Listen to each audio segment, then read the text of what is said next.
Black and white. Welcome to Black and White Movie Black Night. and white.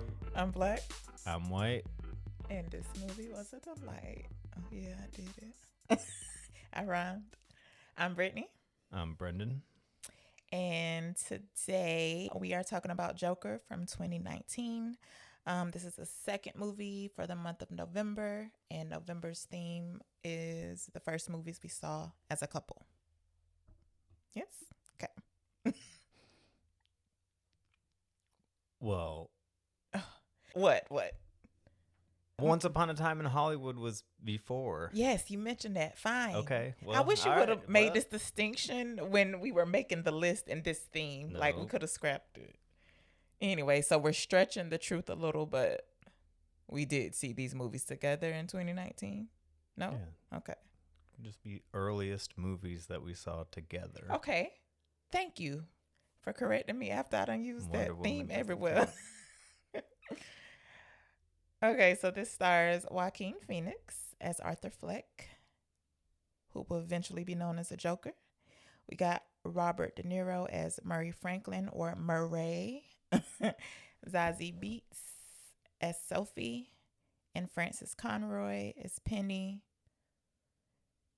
And there's some other notable people. Shall I keep going? No, I mean, Well, I do have to say, I feel like fucking Shea Wiggum and Bill Camp get work. They're in everything, I swear. But anyway. what, you looked at their filmographies and realized how much stuff they're in, or you just... After, I'm like, because he's from Boardwalk Empire. Like, I think that was the first thing I saw Shea Wiggum in. But I feel like he's in everything.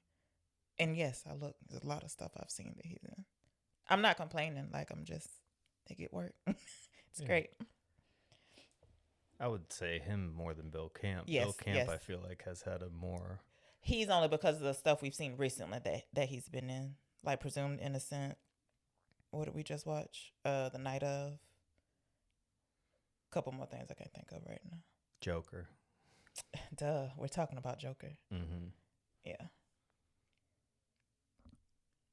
And Frances Conroy, I haven't seen it. Was it American?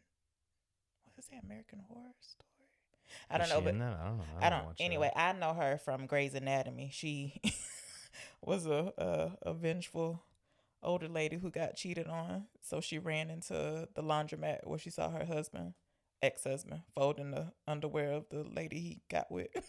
She couldn't take it. Woo. How long ago was that? Ooh. I don't know. I mean, just guesstimate. Early 2000s? No. I'm just curious if it was before or after, because she was the matriarch on 6 Feet Under. Oh, I saw that. I was So gonna I say just 20. wonder if it was an offshoot while she was still on that show, too. I think it was early, like 2000s. Like I started watching Grey's Anatomy. Was that 2003 it came out? Yeah. Oh, I lied. She's from 2010. She's been in a bunch of stuff, but I have to go back, and if I watched it now, I'd be like, oh yeah, I know her. But in the moment, didn't know. That water, what do you think of that water? You had the tropical one? I had the tropical one first.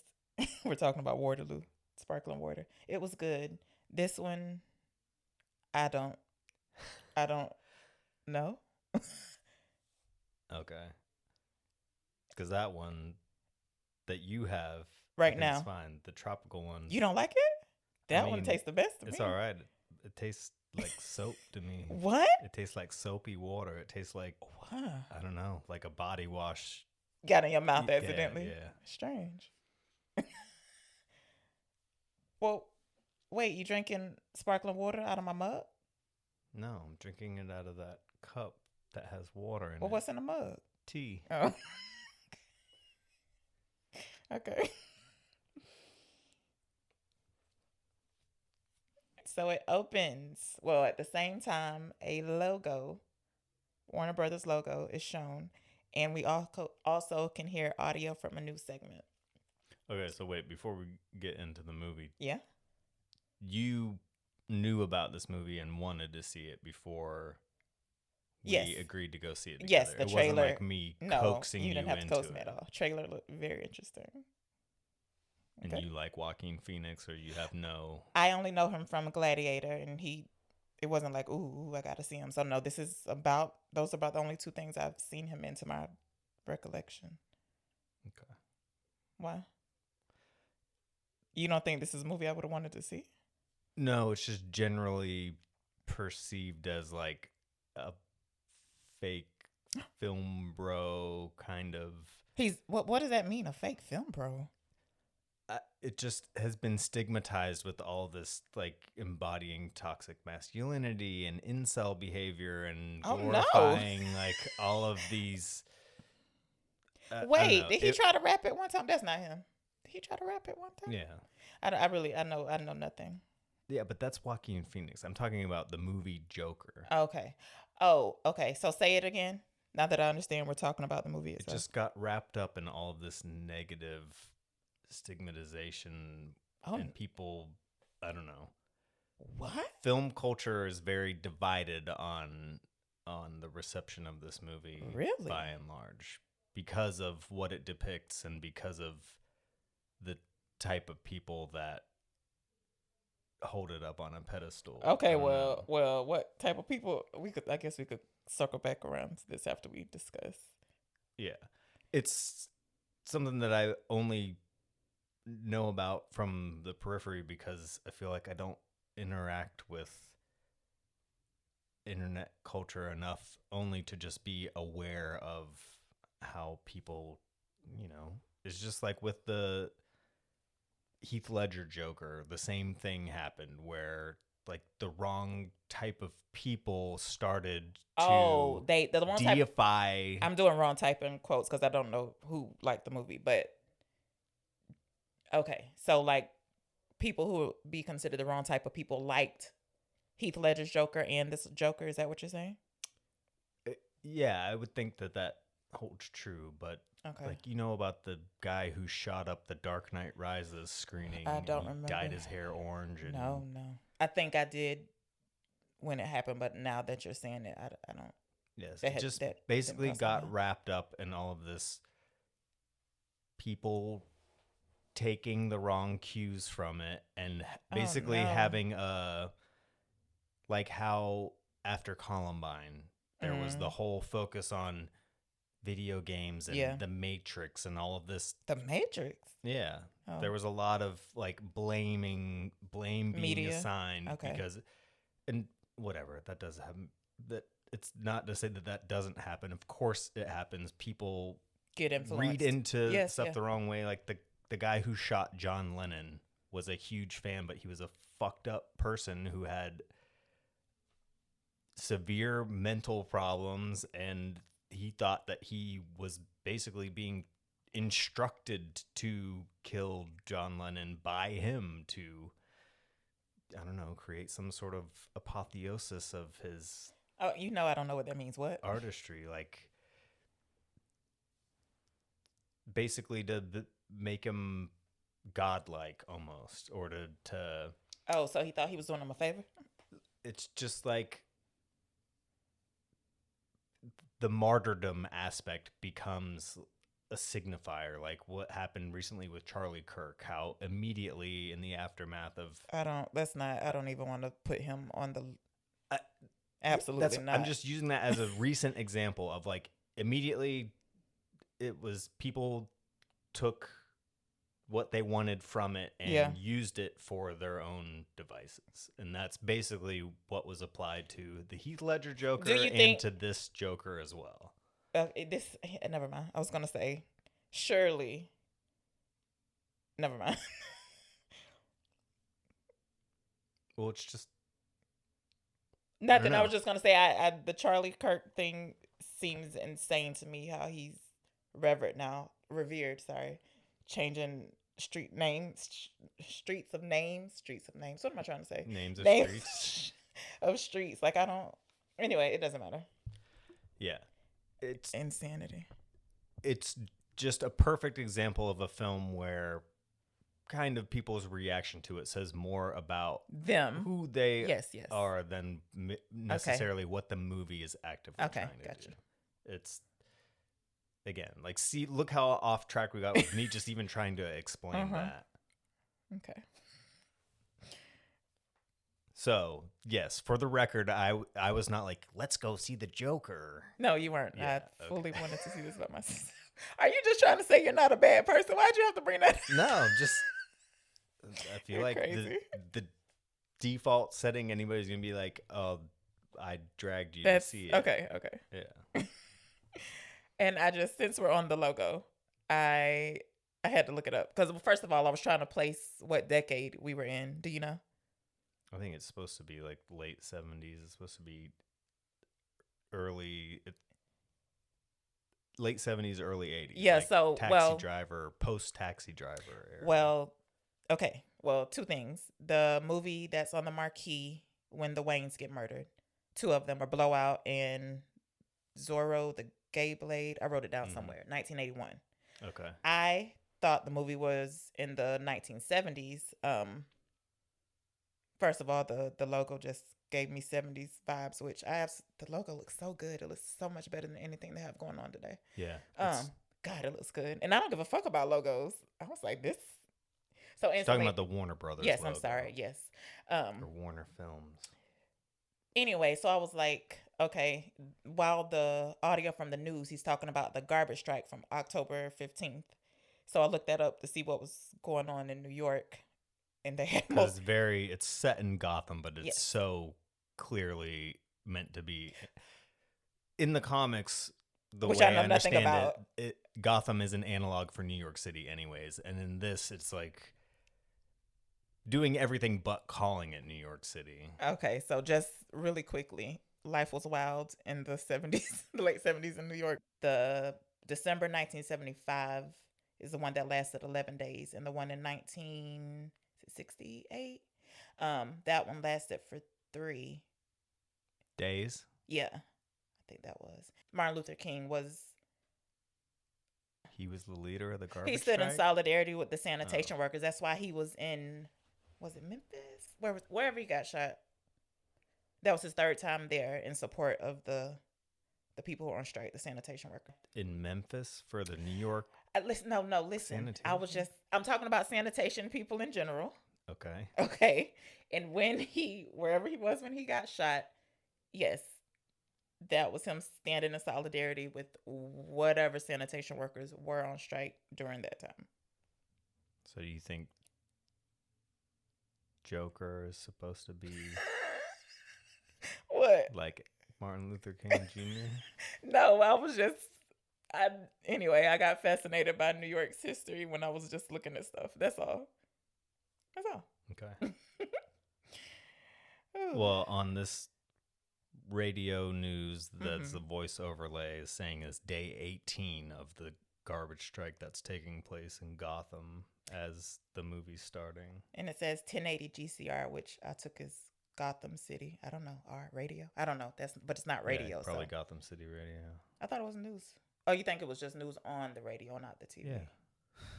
Okay. Gotcha. And they're declaring it a state of emergency.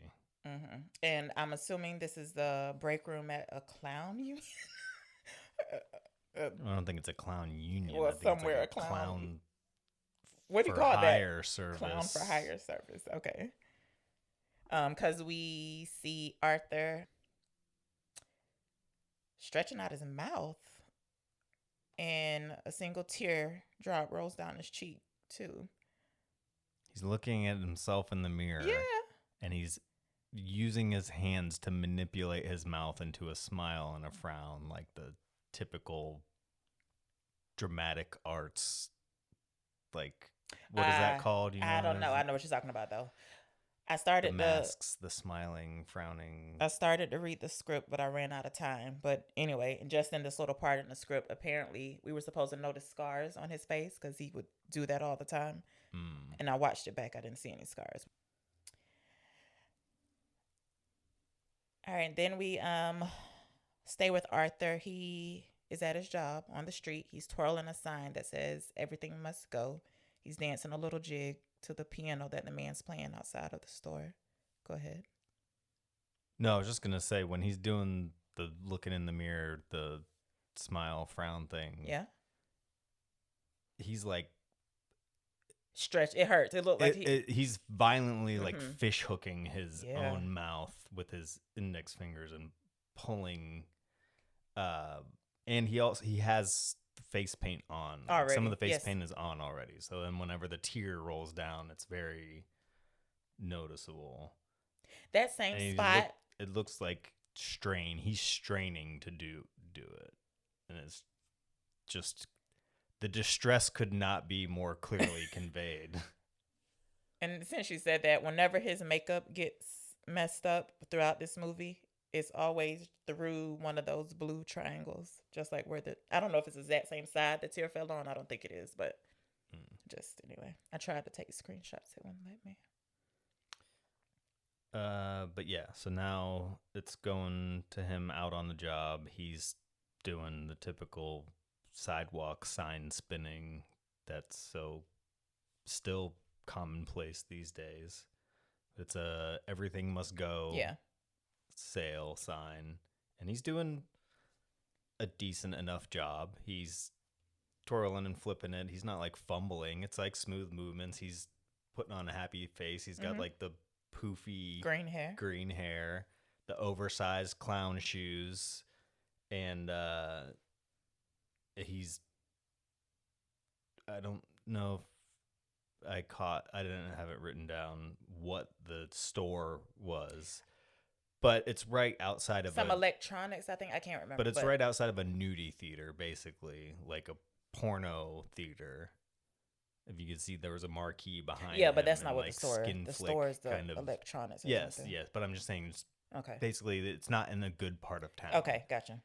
And there's that era of New York it carries with it all of the fear mongering that people have from small towns about the big city, of what you should be wary of like pickpockets and thieves and gangs and garbage everywhere and all of the worst qualities that you could think of a big city. Like, like the movies of that era. In general, the movies have me hesitant to go to New York. I want to go, but I'm like, I don't. I swear I'm gonna get mugged. And prostitutes and it's basically like Sodom and Gomorrah. Mm-hmm. So, being that's what this era is, this era of Gotham City, a group of kids steal a sign and take off with it. Yeah. And he gives chase, which right away you're starting to get the the seriousness of the movie juxtaposed with the fact that he's dressed up like a fucking clown with big oversized clown shoes. So he is like, you got that from the chasing. I didn't get that till they started beating him up. So you just got it from the chasing that this was going to get serious? Like, it could have been kids playing a prank. It's going to be serious from him stretching his mouth in the mirror and crying. He looks like a fucking lunatic right from the outset. Okay. So that is one of the things to me that is a high point of achievement of this movie, is like, and it only has a few instances where it really pops up, is it's juxtaposing a very upsetting portrayal of somebody with an unspecified mental illness, but that person is literally working as a clown and is trained as a clown, and there are moments where there are just something that a clown would do happens. And it's something that it's more cartoonishly done in the old Batmans and even in the Tim Burton. I still don't know what you're talking about. Give me another example. What do they do good? A clown is doing what a clown should do, and then what? Yes, but he's a severely disturbed individual. Yes. So what does the movie do well? Oh, Jesus Christ! It's showing that, but then also having moments where it's just a clown thing happens, and it is a funny clown moment, and that juxtaposition of the dark. That's what you're doing, like the smile, the forced smile frown thing. So yes, then having a chase where he's running with big floppy clown shoes, and then he gets smashed in the face by one of the kids when he turns down the alley with the sign, which breaks it into pieces. And then anything jump out at you about when he's getting beat up by these kids and kicked on the ground? And no, what did I miss? I was gonna ask, what is this? Some gang initiation? Like, why they fucking with people? What did I miss? well, no, about him. He uses one hand to cover the back of his neck, and What's the other hand doing? is covering his genitals. Oh, it's okay. I didn't notice. Like a learned behavior from having been. Okay. Like, those are points of vulnerability. Okay. First clue then. First clue of what? Please. That had been abused multiple times. Okay. Then we get the title card, yes? Yes. I don't even remember what it looks like. It says Joker real big. Duh. What color the letters? Are they block letters? White. Like, I can't even. Covers Okay. the whole screen. Okay. And the next thing we see is him laughing maniacally. Yes. He's smoking, crying, laughing. Right. And he does it, like, if this is your first time watching it, like the way he's doing it, like you really don't know if it's something that's super funny. You know, you've ever had one of those not crying fits, a laughing fit where you are crying. Mm-hmm. You almost can't tell if something is wrong or not, or if he has a real issue. Yes. This prevails throughout. Yes. Well, there's the sometimes movie. you get some clues. We'll talk. You see his What? nasty Joker teeth. Yeah. Oh, is that a defining characteristic of the Joker? He has nasty teeth. No, I don't know. He's just he's trying to make himself as he's like gaunt and skinny and yeah. Was it sallow? Is that the Yeah, right that's the word? word, yeah. And his teeth are nicotine, Stain. cigarette stain, coffee stain. And he's sitting there with a social worker. Yeah. And then my immediate thought is, why is he there? Then, of course, they do very good and give a flashback of him banging his head against a glass window. You know what I'm talking about? I'm not making this up. I wrote it down.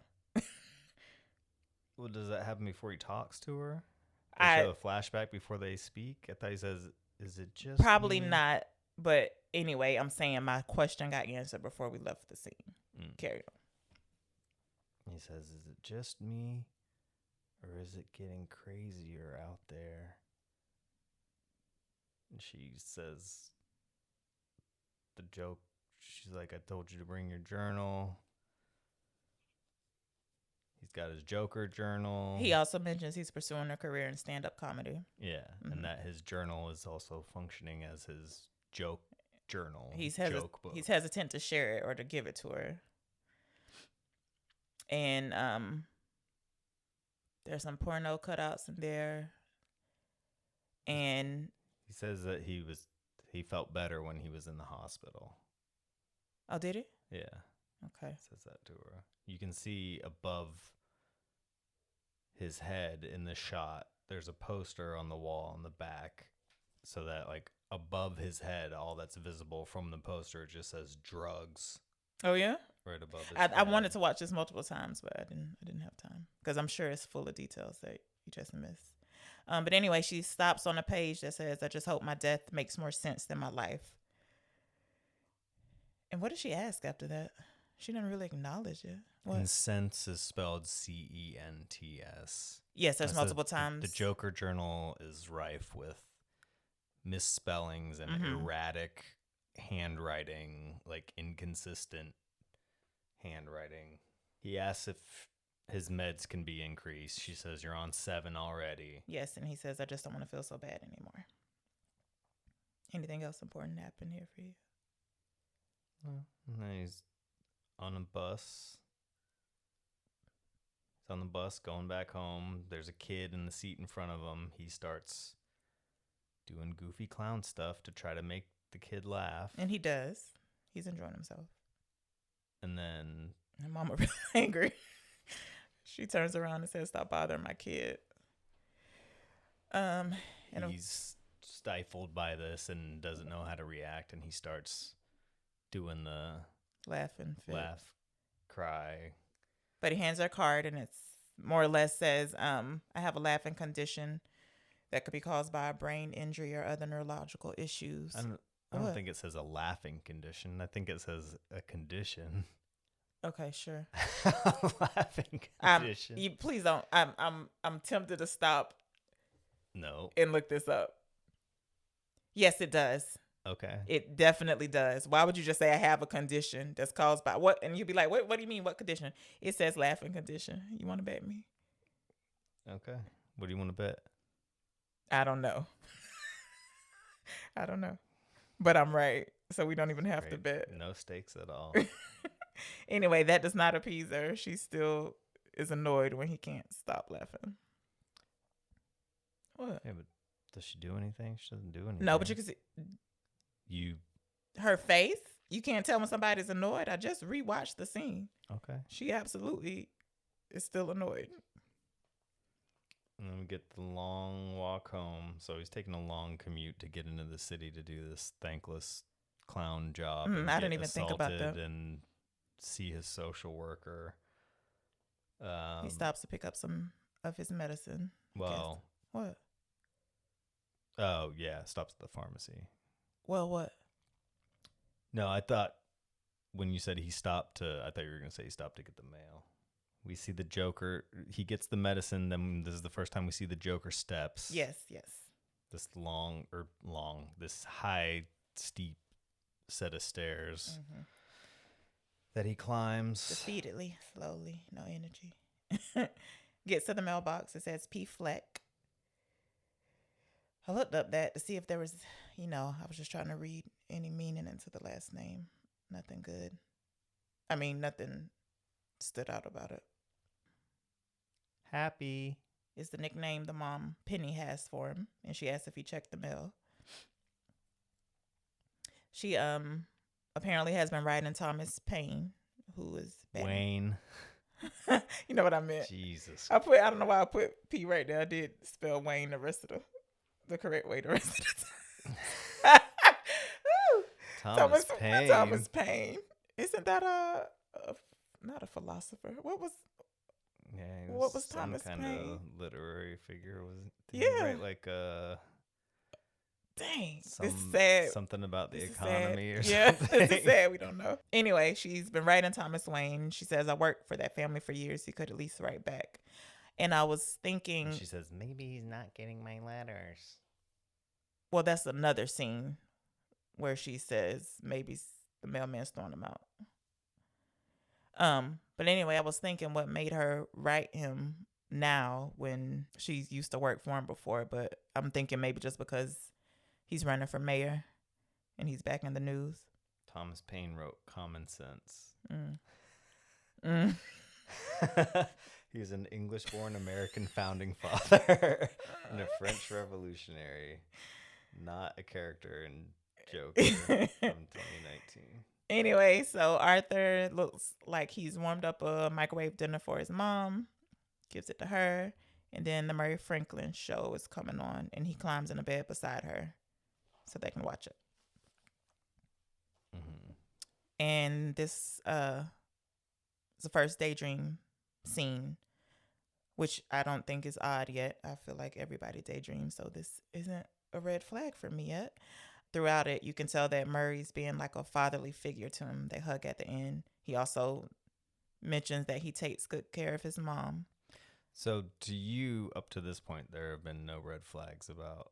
Not how serious. Not how serious. Not the cut out pieces of porno in his journal and the...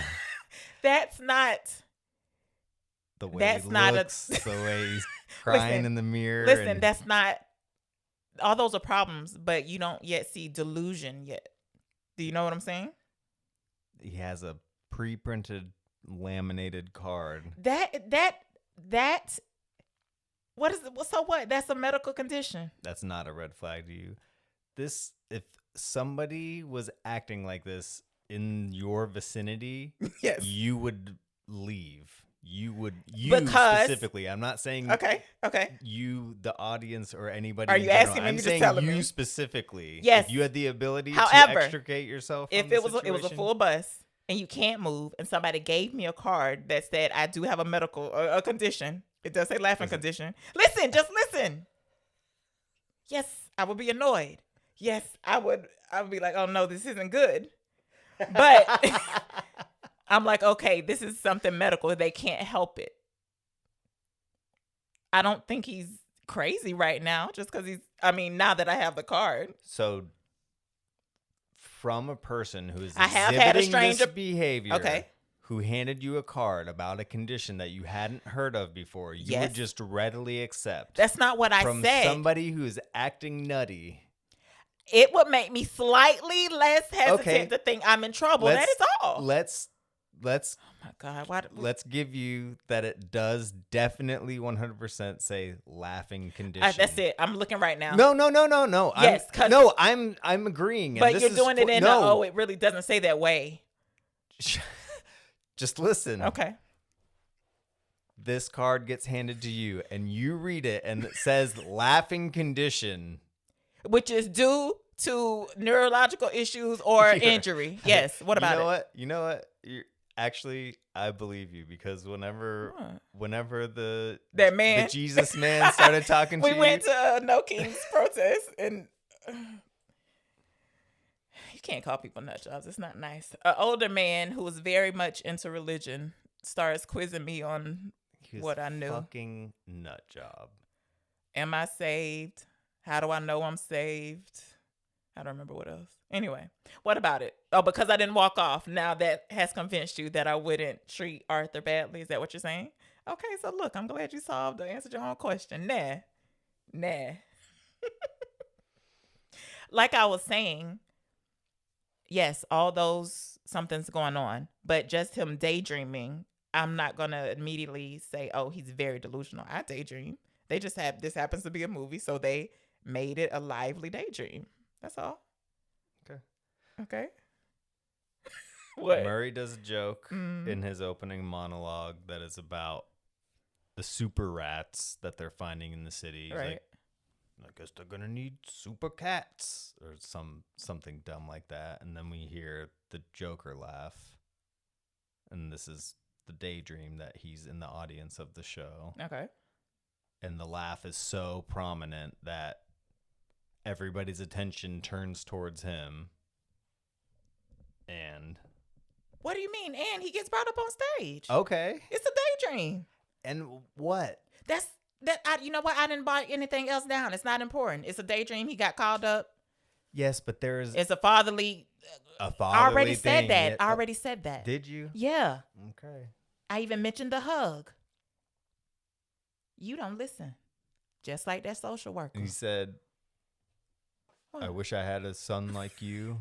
Okay. Did you already say that? No. Okay. But when you say there's a fatherly relationship going on, that falls under it. I just didn't give specifics.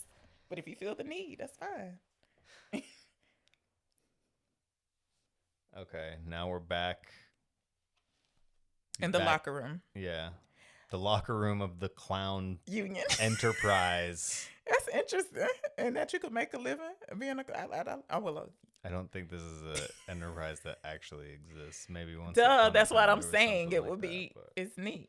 Anyway, it seems like something out of like the Little Rascals era of America, where there would be like clowns for hire or something. There probably is a place, we just don't know because we haven't had need for a clown. You know what I mean? So, we can see his back. It looks disgusting. He's skinny. You can see his bones. Mm-hmm. And I was like, why is his back bruised up? I'm so dumb. I forgot he got beat up the day before. Mm-hmm. But what is he doing? Stretching the shoes? Yeah, it seems like he's just pulling the shoes apart. It says aggressively as he was like pulling up the sides of his mouth. And then we get the entrance of Randall, who's like a big burly fellow clown apparently, and this guy I don't know what his name is, the Randall. actor. Oh, I looked him up. But he's in a lot of stuff. Fleshman. Is Fleshman the last name? I can't remember anyway. Maybe. He was in the first season of True Detective. Mm-hmm. He's was in The Night Of. He was the judge. He's in a new movie with Carrie Coon and Shea Wiggum. Anyways, he's another great actor a la Bill Camp and Shea Wiggum that just sort of appears in a bunch of stuff. Very good character actor. Anyways, this guy, he starts saying, "Hey, Arthur, I heard about what happened to you." And Art. Okay. And then he gives him a gun. For protection. And Arthur's like, I'm not supposed to have a gun. We get the introduction of Gary, who is a little person. We get the shitty joke from Randall about, hey, what do your people call miniature golf? Is it just golf? Yeah. And he's letting Arthur know that the boss, Hoyt, wants to see him. Okay. So not only is there enough demand for clowns for hire in Gotham City, but it's so lucrative that they have to have a boss in charge of disseminating these clowns to all of the different endeavors. He laughs at the joke you just mentioned. Soon as he hits the corner, it abruptly stops. Faking it? That's what you don't know. I think this He's got a condition. No, he usually in other parts he gags when he's laughing, and it like gradually dies down. This was like immediately. I was like, oh, I don't think he really likes Gary. I mean Randall. Yeah, but he recognized it as something nobody else was courtesy laughing. Yes, they were. At it. I just watched it, but yes, they were. Yes, he was like joining in. Okay. We go into Hoyt's office. And he's like, I like you. You're weird, but I like you. I got another complaint. The owner of that store, he says you disappeared and you didn't bring the sign back. And he was like, I was attacked, and why would I steal his sign? Apparently, Hoyt keeps going on, and his voice eventually drowns out in the background. But you do hear him say that the other clowns feel weird around him and whatnot. And I thought he was getting fired for the sign right now. Yeah, but he says, why would I steal his sign? And Hoyt's response is, why does anybody do anything? But he's smiling the whole time, like, and nodding. Then we go out to the alley where there's garbage piled up like crazy because of the strike. And he is kicking the shit out of these piles of garbage and garbage bags. Yeah. And I don't know if in the midst of all your research, you know that he broke his ankle. That early? Was it an early scene though? Like, you know how they film stuff out of order. Do you think it was at the beginning of production? That sucks. Yeah. Or maybe he didn't break his ankle. Maybe he broke his foot. Broke something in his foot. But from this scene though? Yes. Oh no. Yeah. We get another shot with him climbing the stairs the Joker steps again, so he's back home. Checking the mail again. Yep, empty again. And he gets on the elevator. And Sophie, a neighbor, Zazie Beetz, asks for it to be held. Or she says wait, and he holds it, and her little girl Gigi get on, and just making small talk with Arthur, she says, this building is so awful, isn't it? And then Gigi starts repeating her, and Sophie does a little gunshot to her head. So finger guns. Yes, sorry. She doesn't actually shoot herself in the head. So I'm guessing that her little girl is just at the age where she's repeating everything and it's driving her crazy because she's still saying it when they get off the elevator. And Arthur doesn't say anything when she does the little finger shotgun. He smiles. But when they get off the elevator and in the hallway, he says, hey, and then he does it back. And she gives a little half smile. And she goes to her door. Now Arthur's back with Mummy. He's giving her a bath, just like a good boy should. And he's mentioned, oh, go ahead. No. It's been 30 years since she worked for the Wayne household. He's talking about doing stand-up, and she says, "Don't you have to be funny?" Yeah, well, he tells her about the stand-up is going to take off, and don't worry about money. Mm-hmm. And writing to Wayne. And then, yes, she was like, "Don't you have to be funny to be a comedian?"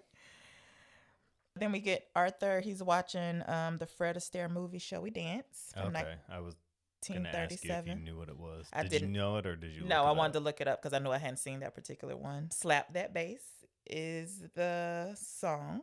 Do you remember the lyrics? Did you write them down? They're pertinent. It had to do with being happy. Yes. The world is a mess. Politics and taxes. People grinding axes. There's no happiness. And while he's watching it, he's playing with the gun. Mm-hmm. And he's also enacting. He stands up, play starts acting. dancing. Yeah. Mm-hmm. And this, so, I mean, we saw him doing the sign spinning on the corner, and that was kind of the first instance. But this is the first real Him dancing. instance of dancing. And it was, I mean, Painful I to definitely watch. recognized it from past instances of watching the movie, but as the movie kept going on, and to short form my notes so that I wasn't trying to, I mean, just trying to do bullet points. So I knew we were remember what I writing was about the talking same about. thing. After it was very short. It was in this sequence whenever a lot of my notes just became Joker and a word of what was going on. So like Joker this, Joker that, Joker laugh, Joker notes, and Joker dance is one that happened a lot. I mean, this fucking guy is dancing all the time in this movie. But differently, depending on what's going on, which I loved. I use that as a hint for some things, but we'll get into it. But this dancing is awkward as fuck. Well, and it also kind of made me reconsider. It was something that I feel like no argument was made at all whenever the announcement came of like, oh, the Joker sequel. It's going to be a musical. Can you believe it? I was like, Wait, what? There's a Joker sequel and it's going to be a musical. It already came out. Oh, you talking about with what's her name? Lady Gaga? Yeah. But nobody was like, yeah, don't you remember in the first one how he was dancing all the time? And then like I didn't see it. I didn't want to see this one. Maybe I should watch it. Did I miss out on anything? No. He's in it though? 2 as well? Yeah. Oh, okay. 2 and as well. But yes, so he is play acting a scene like where he's at a party or something. He's maybe? in like a club where people are dancing, and he is saying like, "Oh, you're a really good dance." He's doing all the parts. Yes. And he's vocalizing all, and somebody, this supposedly a woman, saying to him like, "You're a really good dancer," and he's like holding the gun up with 2 arms over the air, doing like pyramid hands, but holding the gun up, and he's definitely like, he's skinny His as ribs shit. are, Like he definitely lost a ton of weight prior to filming this, and he's sucking it in to make himself look gross. as skinny as possible. And he's like, I know, after the person says you're a good dancer. Yeah, and then he lets a gunshot off. And he says, but you know who's not a good dancer? That guy. And he points the gun and shoots the wall. Yeah. Like, it really wasn't on purpose. Like, I don't know if his fingers slipped. Like, he didn't really. This is weird. I don't think he's he not really supposed to tried to have a shoot. gun. But then the gunshot snaps him out of everything. Yep. He jacks the volume on the TV all the way up, and you hear the mom yelling, "Happy, what was that?" He's like, I'm watching an old war movie. Yeah. She's like, shut it, cut it down. And it's still like the song. It's like sing song. Yeah, There's yeah. no war noises at all. I was like, I hope the wall that he hit was to the exterior, because Jesus Christ. And not another apartment. So then my next note was Joker hood. And that's because he's got his hood pulled up because he's stalking Zazie Beetz now. Sophie. What's her character's name? Sophie. Okay. So she's at the school dropping off her baby. Did you ever see the movie The Village? Oh, no. You said you hadn't seen anything else with Joaquin in it. Oh, he's in it? Yeah, and this imagery and even the colors that he's dressed in is very evocative of The Village to me, which was a very color. Wait, I don't think I'm. Who directed The Village? M. Night Shyamalan. Okay, yeah. Okay. They have on a hoodie in Bryce Dallas Howard. Yeah. Okay. They co-directed, or are you talking about writers? What are you talking about? Or she was just in it as well? She was just in it. Oh, okay. It was like an emerging role for her. So Sophie drops Gigi off at school. He's still following her on the subway. And then she is going inside a building. You can only see Gotham. The bottom of it gets fuzzy. It's like a bank. Okay. I rewound and stopped, and it doesn't really show it in focus. But yeah, he follows the school on the train into the city. It's basically like following the steps into the city that we followed him leaving the city to go back home. Okay. Okay, like yeah, it's nothing. I didn't read that much into it, that it was like the reverse of whatever. Yeah. So he hesitates to go in, like he walks toward it like he's gonna go in, but then he turns around and doesn't. And then the next time we see him, or the next scene, he's at a comedy club at a table laughing and taking notes or writing jokes. Don't know. Yeah, no, he's in the audience. There's somebody else on stage. He's a real comedian. His name is Gary Goldman. Okay. And he's a comedian who has been outspoken about dealing with issues of depression and stuff too. So I don't know if that was, I'm sure that played into the casting decision and stuff, but yeah, this is just more examples of his, not ineptitude, but what is it, the social dissonance that he has, where people are laughing at stuff he's laughing at different times. Yeah. Okay. Asynchronous to the way that other people are laughing, and it's very clear that he doesn't have a good comprehension of what's going on or comedic timing. Yeah. I guess you could say that. And then he's at home, sitting by himself, smoking and writing. He's making notes or writing jokes. He even he physically writes like a wacko. They show him writing, and if you've been taught to write, it's in no conventional manner that I paused the TV because I wanted to see what was on that page. Mm-hmm. And I like lame jokes. So anyway, one was, why does the old man like having insomnia? And it was because he doesn't, that means he would not have to sleep with his wife, and he spells half wrong. Mm-hmm. Speaking of comedic timing. What did the crazy man say to the high-strung straitjacket? Loosen up a little. Dang, there were two more. Well, I remember the one at the bottom. Oh, why do poor people always look so confused? They don't make any sense. It's CENTS. And then the last one wasn't really a joke. Something about the worst thing about having a mental illness is society wants you to behave as if you don't. Mm-hmm. Then the doorbell rings. And it is Sophie. And she says, were you following me? Well, that also, the thing about having a mental illness is society. That's like what he's in the midst of writing when they're showing him writing in the book, isn't it? That's the last thing he writes, yes. But it's complete. He completes the sentence. Yes. Yeah. Okay, so she says, are you following me? He was like, yeah, that was me. And she makes a joke. She was like, I was hoping you come in to rob the place. He makes a joke back. Yeah, and it is a good joke. And it is one that is, in the moment, appropriate. Mm-hmm. But obviously, we know she hasn't seen what we've seen that's gone on so far, so. Oh, so in your mind, this scene actually happened? No, but the way that it plays out. Okay. Anyway, yes, and he says, I have a gun, maybe I could come by tomorrow. And she says, you're so funny, Arthur. And I was like, oh, this is not a real scene. Yeah. And he invites her to a comedy show. Yes, but the thing about that, like, regardless of it being real or not. Okay. So if it is entirely imagined, which it definitely is, it demonstrates a comprehension of what? Of that he can be funny? Joke and timing and things like that. Okay.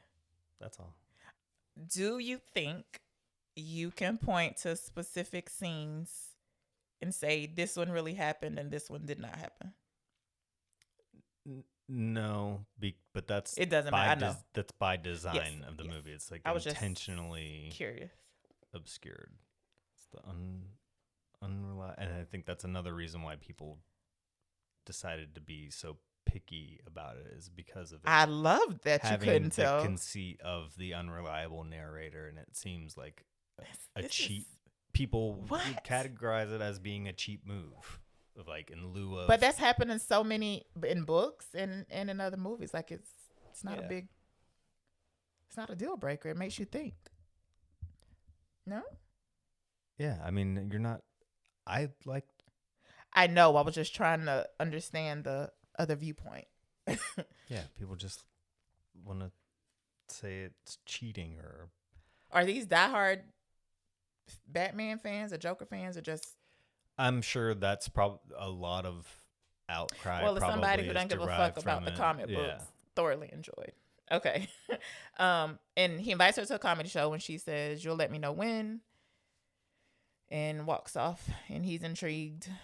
At least he sticks his head out the door and watches her walk down the hallway. Next scene, we're back with Arthur. He's at a children's hospital, dancing a little, doing a jig. He is dancing. Guaranteed. And the gun falls out. Yeah. Does a kick and it falls out of his pant leg. Mm-hmm. And he picks it up. And then he, panicked, hurriedly picks it up. There's kind of a gasp, kind of falls through the room, but yeah. And he plays it off, and like he does a shocked face too, like, and then a shh. So that to say to the kids, don't tell, but there are adults in the room, so people have seen.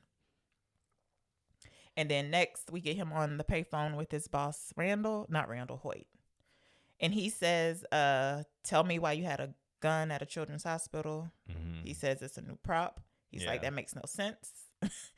And he goes on to say, "Randall said you tried to buy a 38 from him last week." And he was like, "Randall says that?" And he says, "You're fired." He was like, "Please, I love this job." And then this, I didn't get to the second when I rewatched it again. Well, he breaks the payphone glass with his head, but he doesn't flinch at all. Like, that had to be a hard fucking thump, right? That's not like thin glass. Yeah. I don't know. I'm just speculating that was probably an unscripted thing too. Well, him hitting his head that hard. No, to where I wanted to read fractured because actually they would probably do breakaway glass, or it would have not splintered because it looks like a real glass break. So he probably damaged the phone booth for real. Wait, what? You think it was a real glass break? Yeah, you said it splintered the glass, right? Yes, but that absolutely had to be a movie thing. Not necessarily. You're crazy, buddy. Well, yeah, so he's fired in the phone booth. Now the Joker is on the subway, which, I don't know. I guess they show... What? In this particular script, I'm looking at, it doesn't say anything about him banging his head. Okay, but what were we going to ask about the subway? No, I'm just saying now he's on the subway. Get the shitty, preppy looking Wall Street. Yeah, so there are three white guys. What do we give them? Mid to early to mid 20s? Yeah. They're bothering a lady. I don't understand, like, offering her French fries. Throwing them at her. I don't understand somebody who would act like that. Like, what is the problem? I think it's supposed to be like they're Are they drunk? Okay. Yeah. But still, like, I don't think alcohol automatically makes you act ruder than what you are. You know what I mean? I mean, if you are a shitty, rude person, then you will it be will. okay. Yeah. Okay, so there. What? Well, nothing. Just you saying that presumes that what you thought these were all three decent guys on the face of it. No, nothing. I just don't understand the mindset of harassing people. That's all. Like, why? What do you get out of it? Well, yeah. What do you get out of it? I mean, you've seen it happen though. Like, you know that it happens. What do people get out of it? Like, what? I don't even know what would come up in my mind. Like, oh, let me fuck with this person. Yeah, they're children. They're pieces of shit. So, Arthur has one of his laughing fits, and that distracts them enough for the lady to be able to move away. Not that it was purposeful that he was trying to distract. And the dude one of them at least starts moving closer, and he's singing Sending the Clowns, which I looked up because is that a popular song? No. Is it? You know it? Yeah. No, never heard it. I feel like I know it from like Looney Tunes, from like Oh, yeah? Sinatra sang it. I don't know who wrote it, but Also, well, when I Googled it, the first person that popped up was Judy Collins as a singer. okay. But I don't know. Don't know her. Which it's got a Broadway musical kind of type of song. Yeah.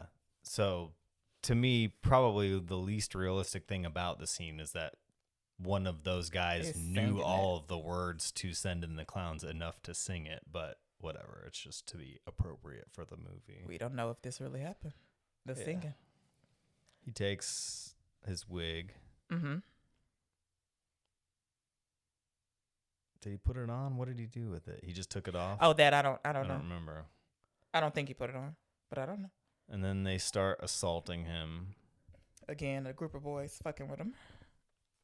Yes, but older ones. Eventually, because this time when he's getting the shit beat out of him, he has a gun. Yeah, they throw him down. They're kicking him. He shoots and kills two of them. Yep. He shoots the other one. In the leg. Or was it the side? Nope, it's the leg. Okay. Then we get... Oh, his ears are ringing from the shots. The train stops. The ringing of the ears doesn't happen till he offs the last guy. Okay. So they stop. The subway is coming 9th Street. The next stop is Hunters Point. And the guy that got shot in the leg, he moved to another car. Like, he's saying, hey, like trying to get somebody's attention. Nobody's around. So he is debating whether or not to jump off the subway since it stopped. I like the scene, and it's not a peekaboo scene, but they both keep leaning to see if the other one's hopped out. And the conductor, do you call it a conductor on the subway? Yeah. He was like, please close the doors. And eventually the guy who's been shot in the leg hops off, and Arthur does too. He tries to make a run for it. Mm-hmm. Shoots him one more time. He's still alive. He's crawling towards the stairs. Mm-hmm. Then he lets 3 more out, and he keeps pulling the trigger, but the gun's empty. Then the ringing sound happens in his ears. Then we get these are random notes. But wait, there's a look that washes over his face after he does the killing. I was like, okay, here we go. He's gonna be a real menace now. I don't know. There's just something about the look that came over his face. Caught my attention. Okay. Go ahead. Sorry. Leaves the station. He's running for his life. Yeah, get Joker run, Joker bathroom. He gets into an empty bathroom. And what'd you write? Joker dance. And okay. I supplemented that with a Tai Chi. Good. Okay. I'm not crazy. So now this dance it's no longer awkward. I don't want to use the word graceful, but it's slow and graceful, and he does look like he's doing, I said martial arts. I didn't know it was called Tai Chi, but I was like, okay, something's happening. Something's happening here. Tai Chi is about like channeling the energy through movement. Oh, okay. Anyway, it looks very graceful. Is what you want to say. Just say it. And the last pose he strikes in the mirror in the bathroom, he like has his hands out wide, like as if one would take a bow. Like that was the movement you would make before you take a bow, but he doesn't take a bow. Next, we get him walking off the elevator. He has a little pep in his step. He tosses his bag aside and goes to Sophie's door of her apartment. Kisses her passionately. She closes the door, and it looks like it's about to go down. Yes. Oh, during the Joker dance Tai Chi. What? Because it's in a bathroom, there is a mirror. Yes. And there's him looking at himself in the mirror, and it's not a pained expression like when he's looking at himself in the mirror before. There's like acceptance. Like I said, the look came over his face after the guy got killed. Like he's a new person now. All right, so next scene, we're in the locker room the next day, and he's clearing it out. The fellow clowns are talking about the murder, thinking, because whoever was a witness, I guess the lady was like, oh yeah, I saw a clown. They think it's going to be good for business. On the radio, you can hear a song playing. The guy says, my name is Carnival. And one of the other clowns asks Arthur about, is it true you took a gun to the hospital? And he calls him Artie. And Arthur says it was Randall's gun. Maybe you should ask him or something like that. And Randall's like, what are you talking about? He calls him a liar. Does he call him a liar? Maybe. Something like that. He starts to leave. Then he turns around. He's like, oh, I forgot to punch out. And he punches the, what do you call it? Time clock? What do you call that? Yeah. Again, doesn't flinch. I'm like, that has to. That was also an unscripted thing. Okay. And he did just literally punch the thing off the wall. You think he got some? So it looks very real because it was a very real thing that happened. He doesn't look hurt at all. How do people punch stuff and it doesn't hurt? I'm sure it hurt. Jeez, well, he hit it. Anyway, then as he's leaving, there's a sign going down the stairs that says, don't forget to smile. And he crosses out the forget to. Which leaves it to say... don't smile. Now we have Joker and Mom. Well. Yes, they're at home. Did you notice the pills? The pills? The pills, his medicine. Oh. Some of them are open like they're empty, and he's running low is what I got from that. But yes, they're at home with his mom, and carry on. They're reading Thomas Paine's Common Sense. Shut up. Together. Thomas Wayne is on the TV commenting about the murder. And we found out that the men worked at one of his companies. He says, I didn't know them, but they were decent and hardworking. And he says, those of us who have made something of ourselves will continue to look at those who haven't as clowns. So he has made this killing about class, which had nothing to do with it. Yeah, he says they're nothing but clowns. And Arthur lets out a chuckle. And Penny says it's not funny. And my immediate thought when I first saw it, or I guess the second time, but I didn't remember anything. I was like, bitch, what you talking about? He got a condition. And I was like, oh, she knows when he's faking or not. Plus it wasn't a jag and fit. Like he really found his comment funny. Then he pays his social worker a visit. So I don't think he's paying her a visit. I think you know what I mean. Required visits. You know what I mean. Also, I don't know. I guess it's back to money. I feel like he should be seeing a professional and not a social worker. Like, what's happening? But I already know society's not looking out for anybody. So he's saying how yesterday he heard a song on the radio when he's talking about at work, because he mentions a song that the man says his name is Carnival. He's like, which is weird. That's also my clown name. And nobody's been paying attention to me, but I'm starting to feel like they really see me. Something like that. Like the murder, even though he hasn't admitted that he's done the murder, like he's getting attention. And she's like, Arthur, I have bad news. She interrupts him, and he's like, you don't listen. I was like, oh no, this can't be good. He says, all you do is ask me the same questions. Can I see your journal? Have you had any negative thoughts? How's your job? He's like, all I have is negative thoughts. And eventually she's like, this is going to be our last meeting. The city has cut funding. She says they don't care about people like you. They don't care about people like me. And he's wondering where he's going to get his medication. And she doesn't have an answer, which means there will be no more medication forthcoming. Presumably. Yes. Yeah. Then we get to follow him to Pogo's Comedy Club. This is the same club where he was at before, laughing discordantly with the audience. Mm-hmm. This is another real comedian Oh, that yeah? they're showing while he's waiting to go on. I thought this was Sam Morrill. He's doing a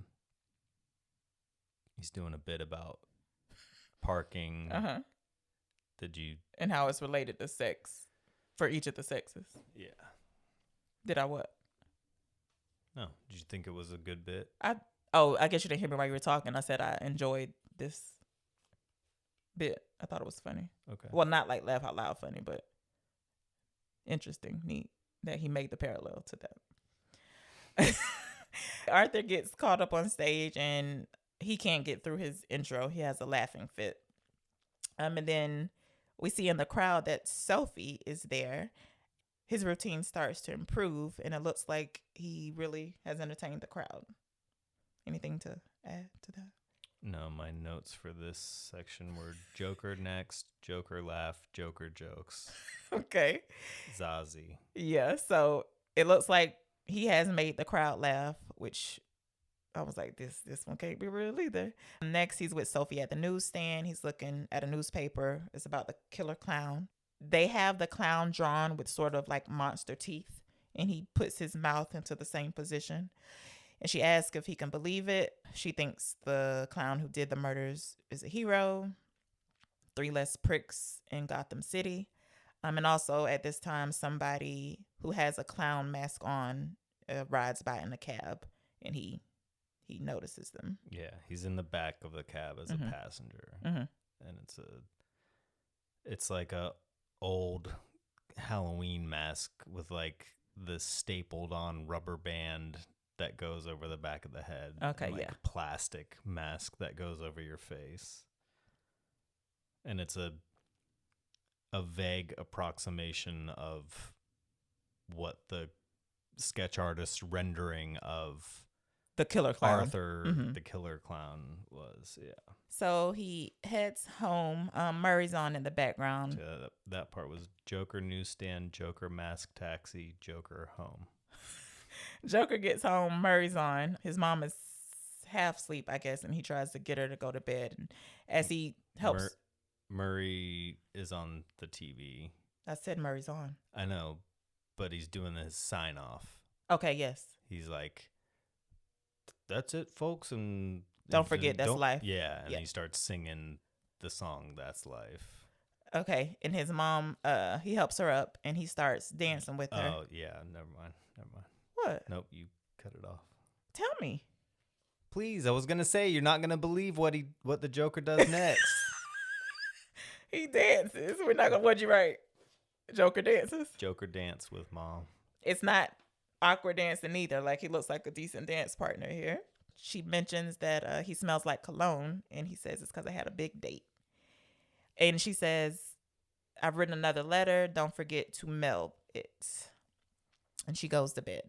And this time he opens the letter.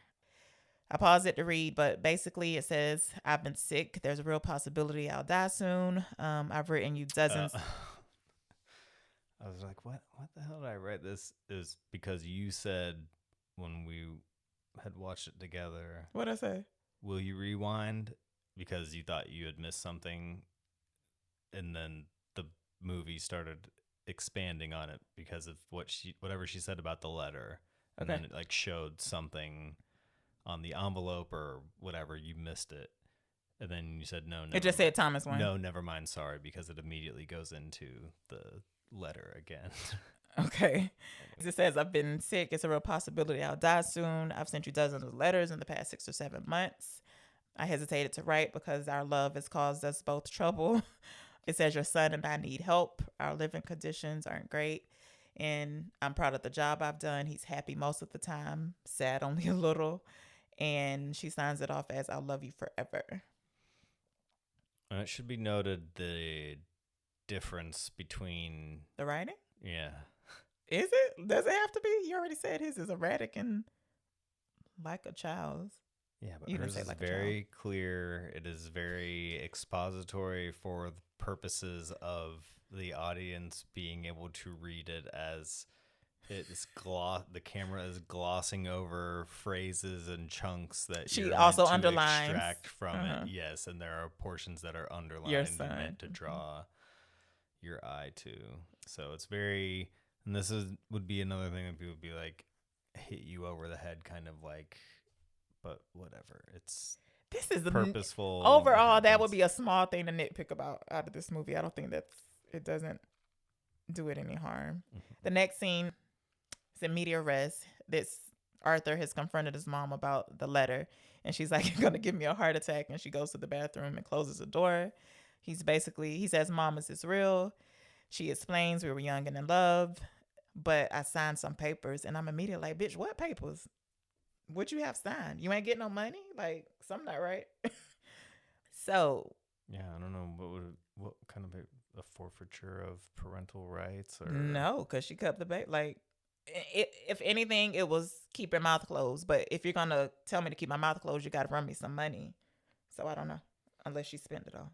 Mm-hmm. Next, we get Arthur on the train. Everyone is reading the paper, news about the killer, of course. And he rips out a photo of the Wayne family. So Thomas, Bruce, and the wife. And the page beside it has an article about a protest being planned at the Wayne Gala. Yes, it does. He's on his way out to the Wayne Manor. Yes. We see who's supposed to be little Bruce. Mm-hmm. Do you know who that is? The little boy? Do you know who Bruce Wayne is? That's Batman. Okay, I'm just making sure. Please. I like Christian Bale. I know Bruce first name. Oh, you know what I mean, Batman first name. Okay, so he's entertaining Bruce, just doing clown stuff. And he eventually... He literally puts the red nose on. Which is doing clown stuff. Yeah, well, you can do clown stuff without having... Is it super important that he put on a red nose? Yeah. Why? Dedication to his craft. Anyway, and eventually Bruce gets close to the gate, and all I was thinking was, he looks old enough to say, "Stop touching me," and not talk to strangers. So I thought that was odd. And he hasn't said a word, either of them. But eventually, Alfred pops up. He sticks his thumbs in his mouth and is doing the smile thing. Okay. I said he touching him. Is that...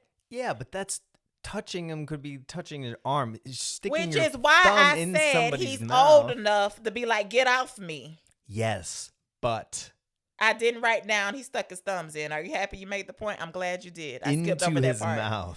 Into his Which mouth. is why it's odd the little boy didn't say shit or back up. That's penetration. Okay, I agree. Okay. I wouldn't call it penetration, but it's weird. I mean, penetrates the Brendan, orifice of a child. Gross. Alfred comes out and moves Bruce away. And Arthur's asking to talk to Thomas Wayne. And he was like, "I know about him and my mother." Alfred tells him his mother is delusional. She was a sick woman. And so he realizes that Arthur is the son. So then I was like, okay, if she was a sick woman, I was like, okay, his mental issues are hereditary. That's the immediate thought I had. I was like, okay, that, I don't know. It didn't give me peace or anything, but I was like, I need some sort of explanation of what happened. And that satisfied me. Arthur says, "Thomas Wayne's my father." Alfred starts laughing, and Arthur's not happy about that because he starts choking Alfred. And through the fence. Through the fence. And he eventually stops. And Bruce is still there watching, right? Yeah, he hasn't went anywhere. He stops and he runs off. And I was like, dang, he could have been a little more, like, I know a stranger shouldn't be at your house, but if you already know how crazy the mom is, like, I feel like he was just treating them extra, not rough, terse, stern. I don't know. Yes, but I this know. is why the clown nose is important. Okay, He's okay, interacting good. with a kid. Okay. Well, are you going to connect that to what I just said? Yes, because you're like, why doesn't he run away? It's because he is appealing to I didn't him as ask. a kid.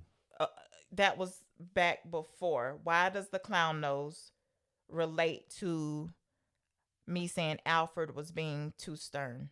Because he's dressed as a clown, he should relax. What are you saying? Never mind. I'd I love was to. talking about it in relation to Bruce, not Okay. in relation to Alfred. Okay, which is okay. You chose a strange point to insert that. That's all. You confused me. You're a confused individual. No, you are. So Arthur gets back home and Penny is being loaded onto an ambulance. And he's outside the emergency room. He's being questioned by Detectives Garrity and Burke, which is Shay Wiggum and Bill Camp. Yes. And apparently Penny's had a stroke. What are they? They're asking the questions about the gun, right? Wait. What? You're skipping ahead to them already being at the hospital. What do you think I missed? He goes home first, and they're carting her out into an ambulance. So you didn't hear me say that. I guess you were too busy reading. But I will say it again. Exactly what I have written. He returns home. His mother is being loaded onto an ambulance. Okay. It really drives me when you go back and say I skipped something that I said. Well, you say it so plainly. There's no. What is there to be said? It's an emergency situation. Yeah, the ambulance implies that. Get Tom. The mother is going. That's how you think I said ambulance. it. That's how you think I said it. Okay, how about this? You pick it up from here with your little two-word summaries. Pick it up, sir. I'm listening. What's next? No, go ahead. You got it. I don't want the audience to be bored by my monotone voice.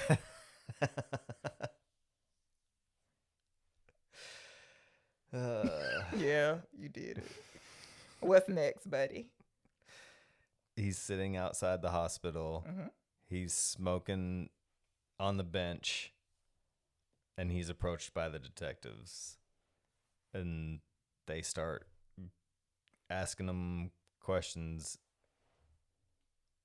Is it part of your act? What do you think? Yeah. What is it? What do they ask that in regards to? They say, is it part of your act? I didn't write that down, but it sounds familiar. I don't know. And I didn't rewatch that scene. Oh.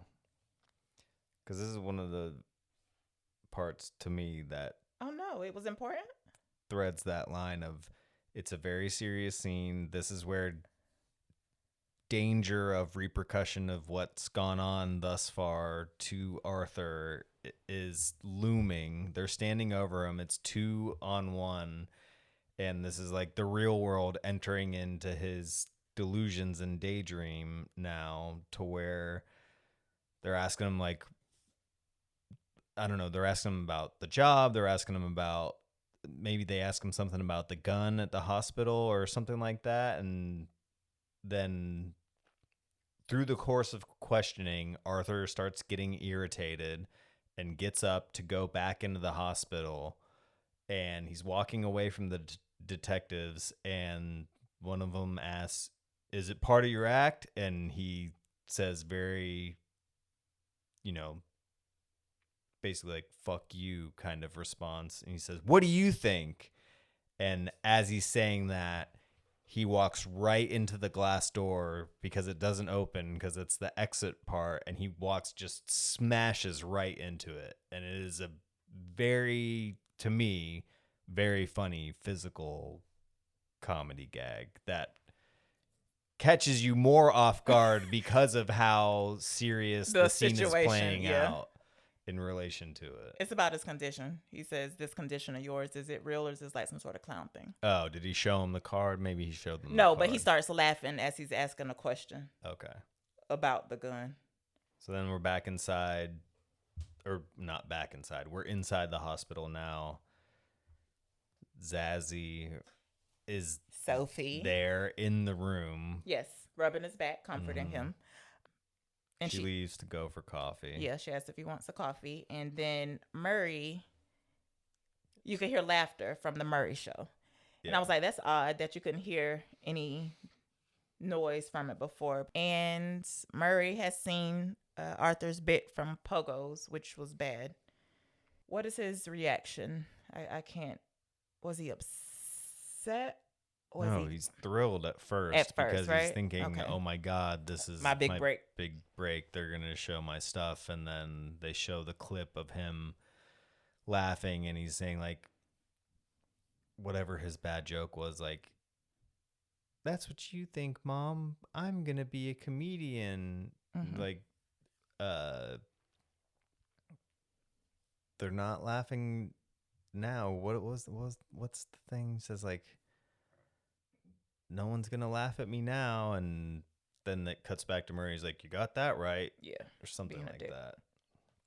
Next, we are back at the apartment with Arthur. He is lying in his mom's bed, sniffing her pillow, and we can hear the news is on, and we see clown faces at protests, and there's an announcement that Wayne will be at a gala tomorrow night. You can see on the ground next to the bed there's a newspaper, and the headline of it says, "Kill the Rich, a new movement." Yeah.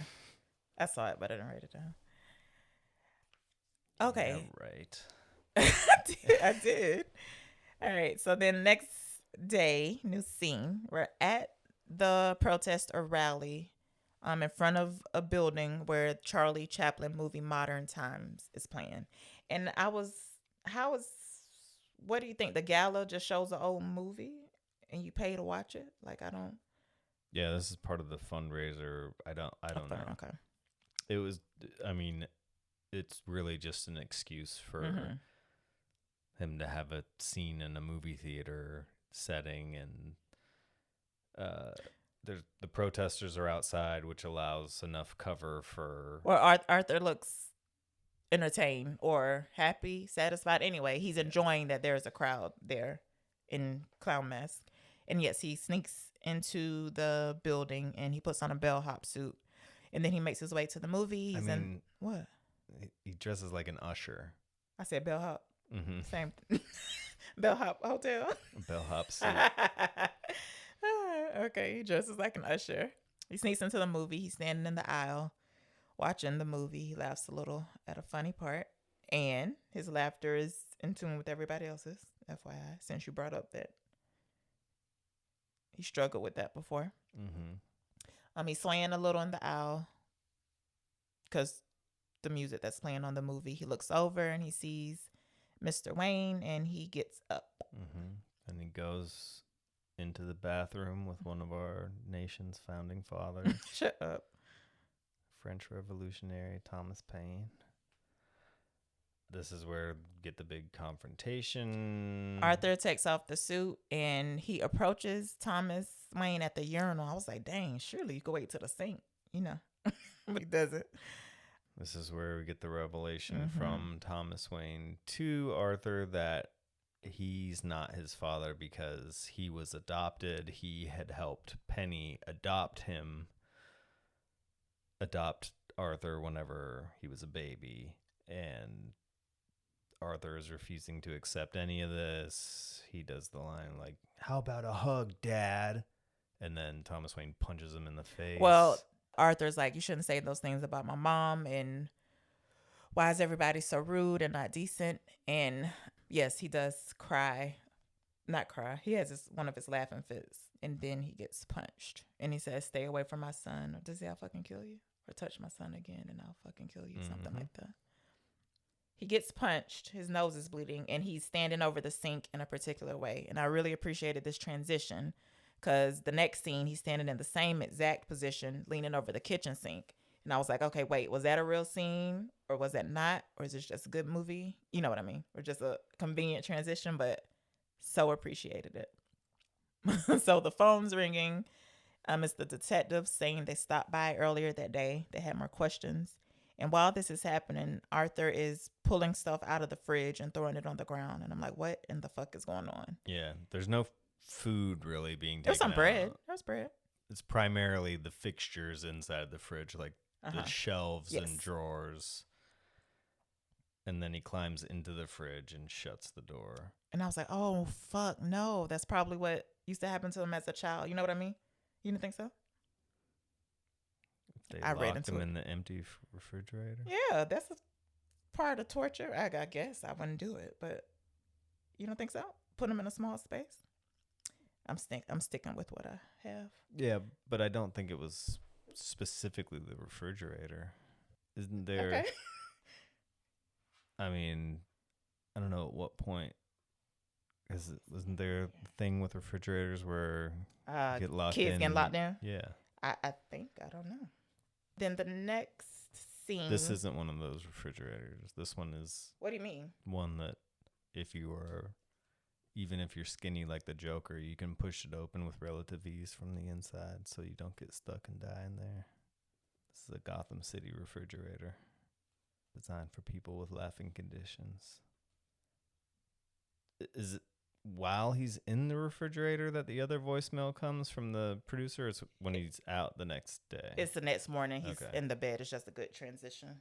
And this time it's the person who's in charge of booking the show. It's calling him to see if The he wants to Murray be on Franklin Murray show. Franklin. We get Arthur on the L. I think it's an L. Mm-hmm. And it says Gotham Hospital. And I was like, oh my gosh, that is a really pretty hospital. I appreciate it.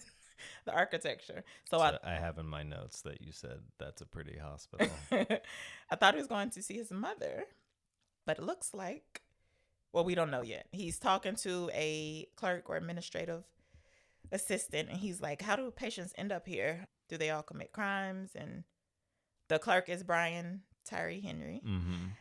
He's like, what? Before that, though, What? he rides the elevator, and there's a person who's chained to a gurney Oh, I missed that. who is screaming Well, I bloody did miss murder. it, I but mean, I you did. can't hear the screaming because it's just being overridden by the film score, but yeah, it's What'd you showing write? Arthur Man. standing there. I mean, just like the way that people treat him, basically acting like it's not happening. What did you write? You said your stuff got down to 2 words. What did you write for this? I just wrote elevator with screamer. Oh, okay. And he And said, I put Joker with Paperboy because you didn't watch Atlanta, but Brian Tyree Henry plays Paperboy. in Atlanta. okay. Yeah, so he answers that some people are crazy, some people committed crimes, other people don't have anywhere to go. Arthur admits, but not directly, that he did something fucked up. And the administrative assistant, who is played by Brian Tyree Henry, he was like, you should talk to somebody. We have programs and stuff. And Arthur's like, no, the funding got cut. He didn't say it like that. He makes like a puppet hand. So the guy finds the file and he starts reading it. The 30-year-old file. Yeah. Took him a while. She's been diagnosed with delusional psychosis, narcissistic personality disorder. She was found guilty of endangering the welfare of her son. And once he gets that part, he starts acting weird. And he was like, you said you were her son? And Arthur's like, yeah. And then he switches his tune. He was like, like I said, I can't let you have this record without getting an appropriate signature. So if you can have your mom come and sign it, I'll give it to you. Arthur reaches through the little hole. What do you call that? Yeah, it's like the Partition. bank teller. Yeah. And he grabs the file, so they're struggling over it. And eventually Arthur wins the struggle and grabs it and runs off, but not before he again bangs his head into the window. Mm-hmm. What? Joker run. You wrote that? I said, I have to say his run is so good. He waddles a little. I appreciate the way he ran right there. That's so funny. You wrote that down too.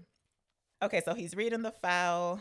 We also see adoption papers in there, so he realized he has been lied to. And we get a flashback of Penny being questioned by Dr. Stoner.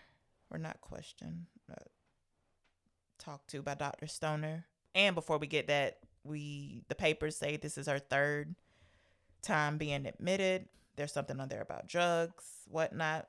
The doctor is saying that you adopted your son. And she was like, no, Thomas made that up. And apparently she allowed one of her boyfriends to abuse Arthur when he was a child. Severe trauma to the head. She was battered as well. He was tied to a radiator, malnourished, and had head trauma. And she's like, I never heard him cry. He's such a happy boy.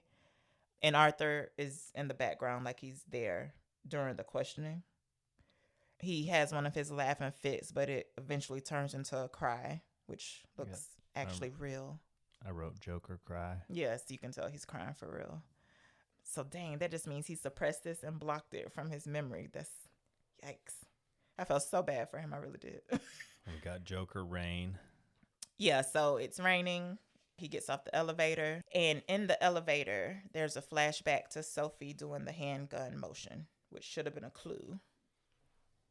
We got Joker Zazie. Sophie. So he heads into her apartment. He's touching stuff gently, including the little girl's art. And he sits down on the sofa. You can hear Sophie in the other room putting Gigi to bed.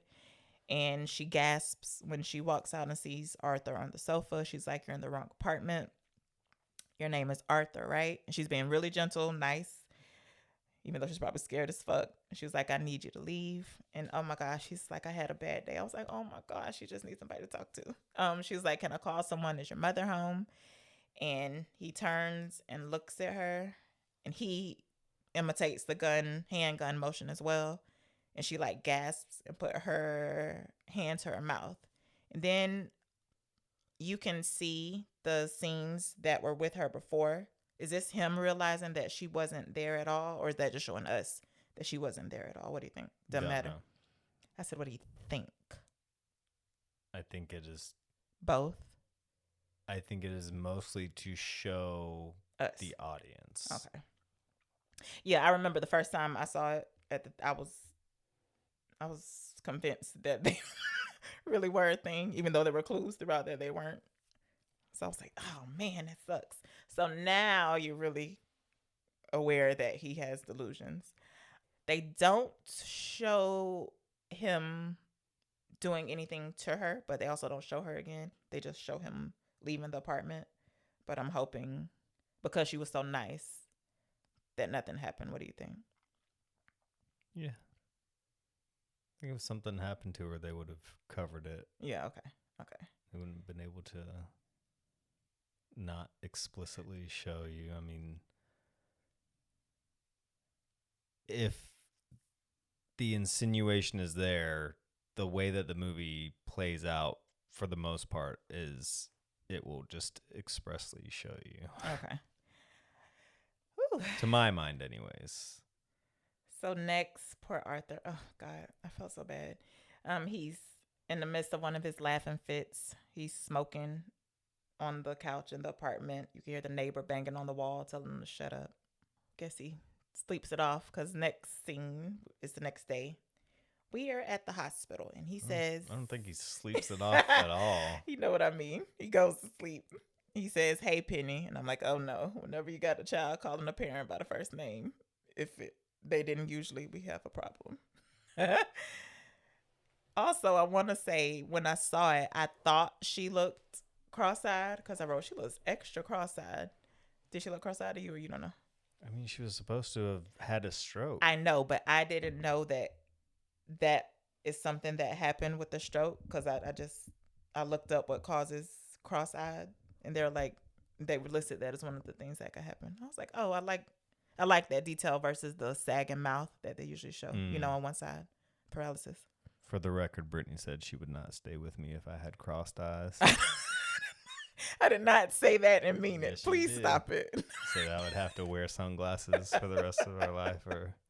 Please stop it. Woo. Anyway, Bite is amazing. 6 muscles control the eye movement. I went down a rabbit hole. Oh, and the condition of being cross-eyed is called strabismus, in case anybody was wondering. So if you are an individual with strabismus, do not entertain the idea of being in a romantic relationship with Brittany. Because I'm engaged and taken? Is that why? Yes. Not because I have anything against cross-eyedness. So he was saying, what? Go ahead. No, you could do this better. I'm going to be emotionless. What happened? Cross-eyedness. Yeah. I wrote down Joker matricide. He's smoking in the hospital first. I looked it up. Didn't become illegal till around 1993. To smoke in a hospital? Yep. Even then, it took a while to enforce it. I looked that up today. I was like, is he just not giving a fuck, or is this like, okay? Anyway, he's talking to her a little, saying, I don't have a condition. It's the real me. She is somewhat aware because she says the name Happy, although she says it weakly. Do you have any quotes you wrote down? Because I didn't, but I know there were good ones. You know, my life's a tragedy, not a comedy, or whatever it says. My life's a comedy, not a tragedy. Is that from this scene? Mm-hmm. Oh, okay. No, the only other note I had besides Joker matricide was the heart monitor. When it flatlines, there isn't a noise. Yeah, it's just quiet. Yeah, so he smothers her with the pillow. And then, But is the no noise because the machines didn't used to make noise when somebody flatlined, or is it to be like I ran out of time. Really kill her? I ran out of time, so I didn't look it up. Okay. And if somebody had to, like, if I had to put money on it in the moment, I would be like, surely they will make a noise. But I don't know. Oh, see, I never doubted that him killing her. It didn't have to be in this manner or whatever, or in this moment, and I'm fully on board with it. You're fully on board with him killing her? Yeah. Letting that baby get abused. Please. I don't listen. You're finna say because she was battered too? Is that what you're finna say? Well, yeah, and she got mind problems too. He should get Wayne next for helping her adopt. How about that? She was 25, by the way, when she was admitted the third time. Okay, so he's at home.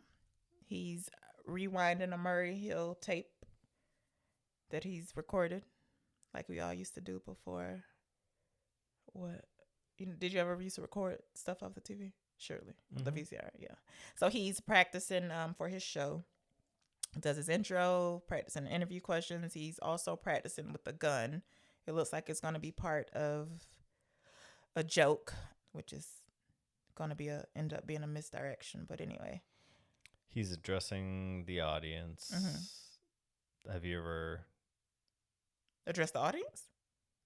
In my daydreams? Have you ever play acted by yourself of imagining like being on TV or being... Yes.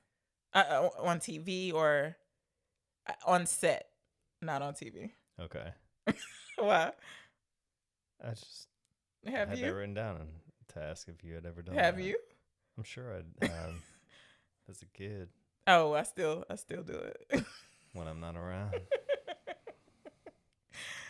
Next, we see him dyeing his hair green, like rearranging the furniture and no, hosting I don't do a all talk that. show while I'm not here. I don't have to do all that. My mind pictures are very good. Probably got a lamb chop puppet that you got on your hand.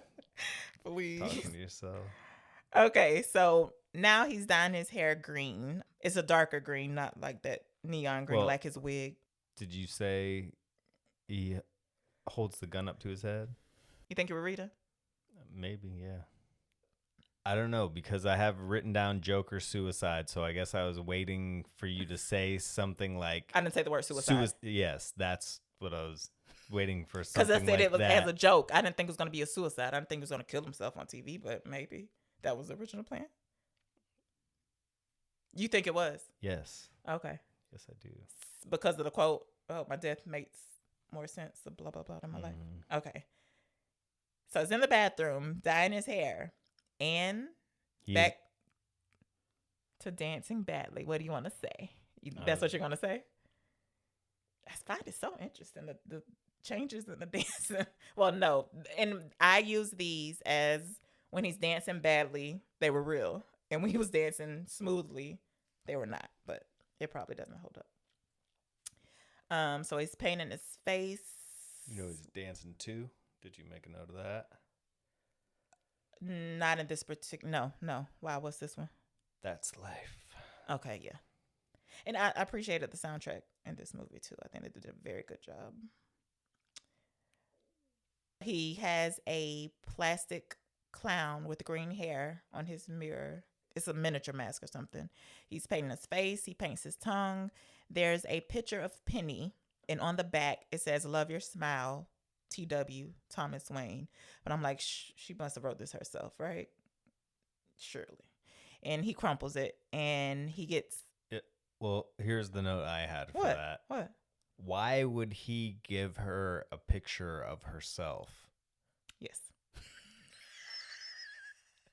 Unless and write that note unless on it. He's like an amateur photographer and he took the picture. You know, if you take a good picture, you can share it with the person you took it of. That is a huge leap. You think that's a leap? Yeah. Well, it doesn't matter. We know he didn't justification. write that. Oh, dang. Guess what else? We could compare the handwriting, but I didn't think to do that. Fucking thing will let me take screenshots. That pissed me off. Yeah, apparently the HBO Max. Well, I guess it's just it's HBO Max again. I looked up the movie today on the HBO Max on my computer just because I was trying to take pictures of his clown makeup. I didn't know if it stayed the same throughout because I guess I'll go ahead and skip to it now. The next time he has on the clown makeup, he looks like a good looking fucking clown. But anyway, we'll get to those. Like, he couldn't have looked this way the whole time, but I don't know. You know about that being a thing with clowns? Like, that's No, your what? signatures. You do your own makeup and you create your own face, and that is the face of your clown persona. Okay. I That's mean, what I that haven't given it is. any thought, but I assume they all did their own clown makeup. Yes, but they're like, Well, what is his persona? that is their signature. That's like a thing that could be trademarked. So like, Oh, okay. Bozo the Clown. Okay.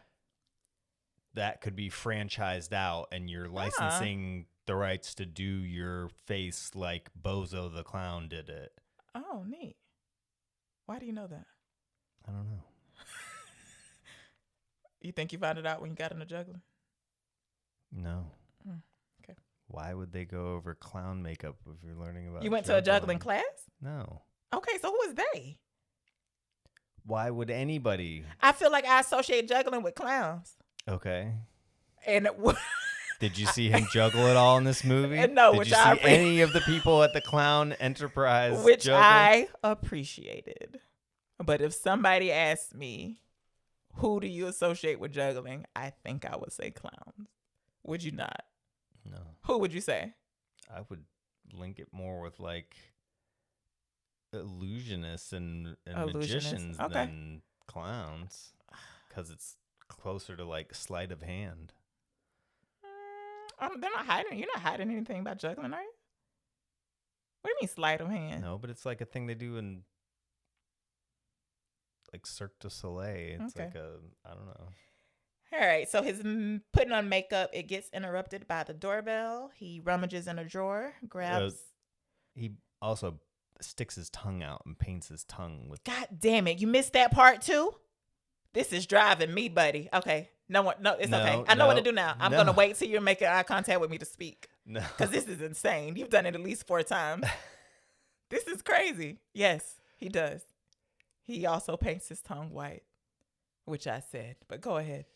You want to know why I don't hear it? Is because I'm monotone and emotionless. No, it's because you're reading it like a note, like, and it sounds like reading off a paper rather than you're discussing it. Mm-hmm, mm-hmm. Do you understand? Yes, I understand. And you agree? Yeah, sure. No, I do. I agree. I want to be a Fucking bastard. Fuck you. I agree. I was reading.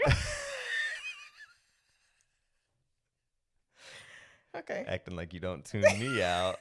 Not Acting doing like this. Yeah, Not you know doing what? this? This is your comeuppance For what? For what? for making me repeat every goddamn thing I say Oh, in in life? real life. I can't help that. Because you mumble and whatever register your voice is, my body has trouble hearing it. Please. Not just your ears, your whole body. Reject me out of hand. All right, so he's interrupted by the doorbell. He rummages in the drawer. He grabs some scissors, put them in his back pocket. He goes to open the door, and it is Randall, the guy who gave him the gun, and Gary, the little person. Randall starts in, hey, because he's got makeup on. His It's hair's not done. dyed. It's He's only the asked- white but so far. yes, but he does have green hair. And No he's shirt. like, hey, what do you got a new job? Not yet. They first asked if he's going to the rally at City Hall. Is that why you're dressed up? And he says, I thought it was funny. No, my mom died. I'm celebrating. Oh, yeah. Oh, yeah, I have that written down here, too. Mom, dad, celebrating. Yeah, but they also asked, well, do you have a new job or whatnot? And they were like, yeah, we are aware. That's why we stopped by. You could use some cheering up. They have a bottle of, what do you think it is? Wine? Alcohol? Oh, yeah, I don't know. Probably brandy or something. And he was like, no, I stopped taking my meds. I feel better. And he was like, oh, good for you. The cops have been questioning people at the clown union, which is not a clown union. Yeah. And Gary says they didn't talk to me. And Randall makes another short joke. He was like, if the murder had been a midget, you would have been arrested already. Yeah. Because he said the murderer was a regular sized person. Yes. Yeah, he's there on a fact-finding mission, basically trying to find out if they've already spoken with Arthur so that they can have the story straight of what the deal is with the gun. Well, he says he knows that they already talked to Arthur because Hoyt told him that. And he was like, now they're trying to talk to me. So, yes, they are trying to get the story straight. Okay, so you said that, and that made me, okay, that makes sense. Because I was debating whether or not the scene with Randall giving him the gun was made up by Arthur because of what Hoyt says that Randall told him that he was looking for a gun. So I didn't know who to believe. And I was like, surely if you gave somebody a gun and you wouldn't just show up at the house like, oh, everything's okay. But that makes sense. There's also, and this is the strength of the actor playing Randall, is you get the impression that he has it. Part of it is gleaned from the fact that he's diminutive to Gary and insulting to him, is that he does have this, I'm a big guy, I have it together more than these other people, like especially Arthur and Gary, and he has like a... But he's never outright mean to Gary. I mean, Arthur, Randall. He even says, you're my boy. Yes, but the way that he carries himself is like, to him, Arthur is a non-threat. Yes, I would agree with that. Absolutely. Yeah. But now he's in a situation where Arthur has the upper hand. Not even that he has an upper hand, but he is vulnerable to what could happen to him because of something related to Arthur, because of the gun thing. So it is like he takes pity on him, but it also is not afraid of him, but he's coming into whatever. Find out if he's safe or if he's going to get in trouble. I did not write down exactly what Randall said before Arthur uses the scissors to stab him. Yeah, I don't know if it's has that much bearing on it, but basically the scene escalates into Arthur using the scissors to very violently... It's him asking what he said. He's asking him what he said to the cops. Oh, okay. So yeah, he stabs him in the neck and in the eye. And poor Gary.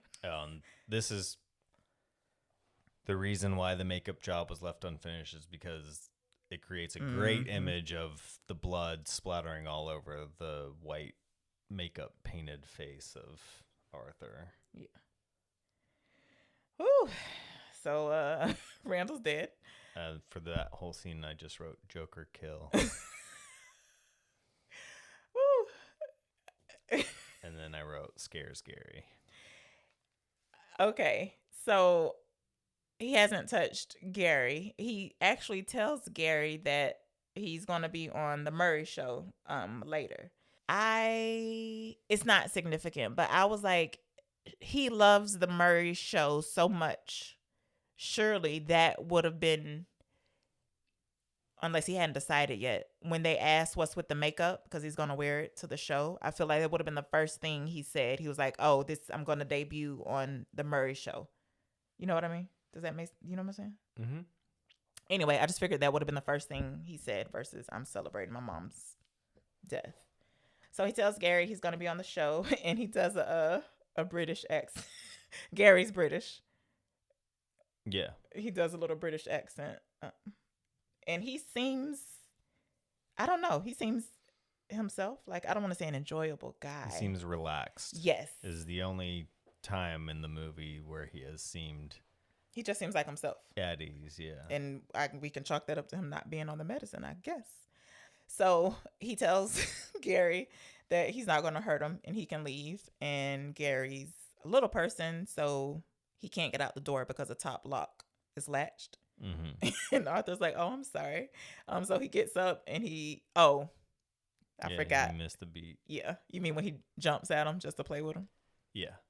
Gary is cowering in the corner after Arthur brutally murders Randall, and he slides down the wall and is sitting on the ground, positioned in the hallway, the entrance to the hallway that leads to the door to get out of the apartment, which Gary has to pass by him in order to get to the door to leave. So after being encouraged by Arthur that it's okay for him to leave, that he's not going to hurt him, as Gary is stepping past him, he lunges forward and does like a I'll get junkyard dog, like kind of.